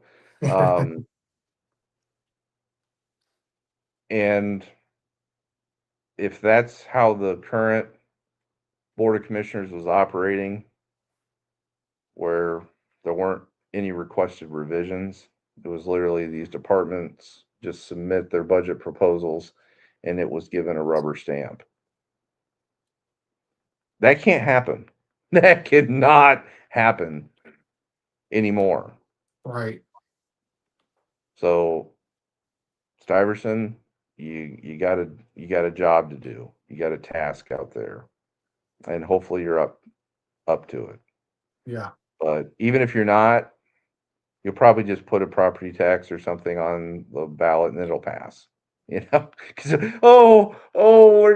you don't pass this, then we're gonna have to do X, Y, Z, and everybody will just be like, pass, pass, pass, tax, tax, tax. So then the next time that happens and we're running this election night show, I'll be sitting here pulling my hair out, turning into Robert Landon, bald from all these stupid votes that people cast. But until that day. But Robert, Well, I think we can say sayonara for this election night show. We've been on here for 3 hours and 37 minutes. Where else but the Patriot Report and Ohio Patriot Network are you going to get this sort of dedication to right. primary coverage in the Marion area? And out of respect to our neighbors to the south, we don't say goodbye, we say adios, because it's happy Cinco de Mayo. Oh, that's right. That's right. Hopefully you had some tequila and some tacos. Taco Tuesday for Cinco de Mayo is a nice little combination if you hit up your local canteria. So, anyways, thank you for joining us tonight here on the Patriot Report. And be sure to check out the Facebook page, Ohio Patriot Network, for good old conservative content, political content. And also check out the YouTube page, like, follow, share, subscribe, all the normal things on social media. Yeah. Not sure if we're going to have another show for this week, mainly because we went 3 hours and Yeah. 38 minutes and counting Yeah. for this show. But there's a lot to discuss going on Marion City, Marion County, at the state level. So we'll be sure to provide you with some good quality content on those shows in the future. So, anyways, for Robert Landon, I'm Cody Higley, and this has been the Patriot Report. And remember, folks, a patriot is always disappointed, but he's always vigilant. He's vigilant in his disappointment. That's me. That's me. Have a good night. Have a good night, everybody.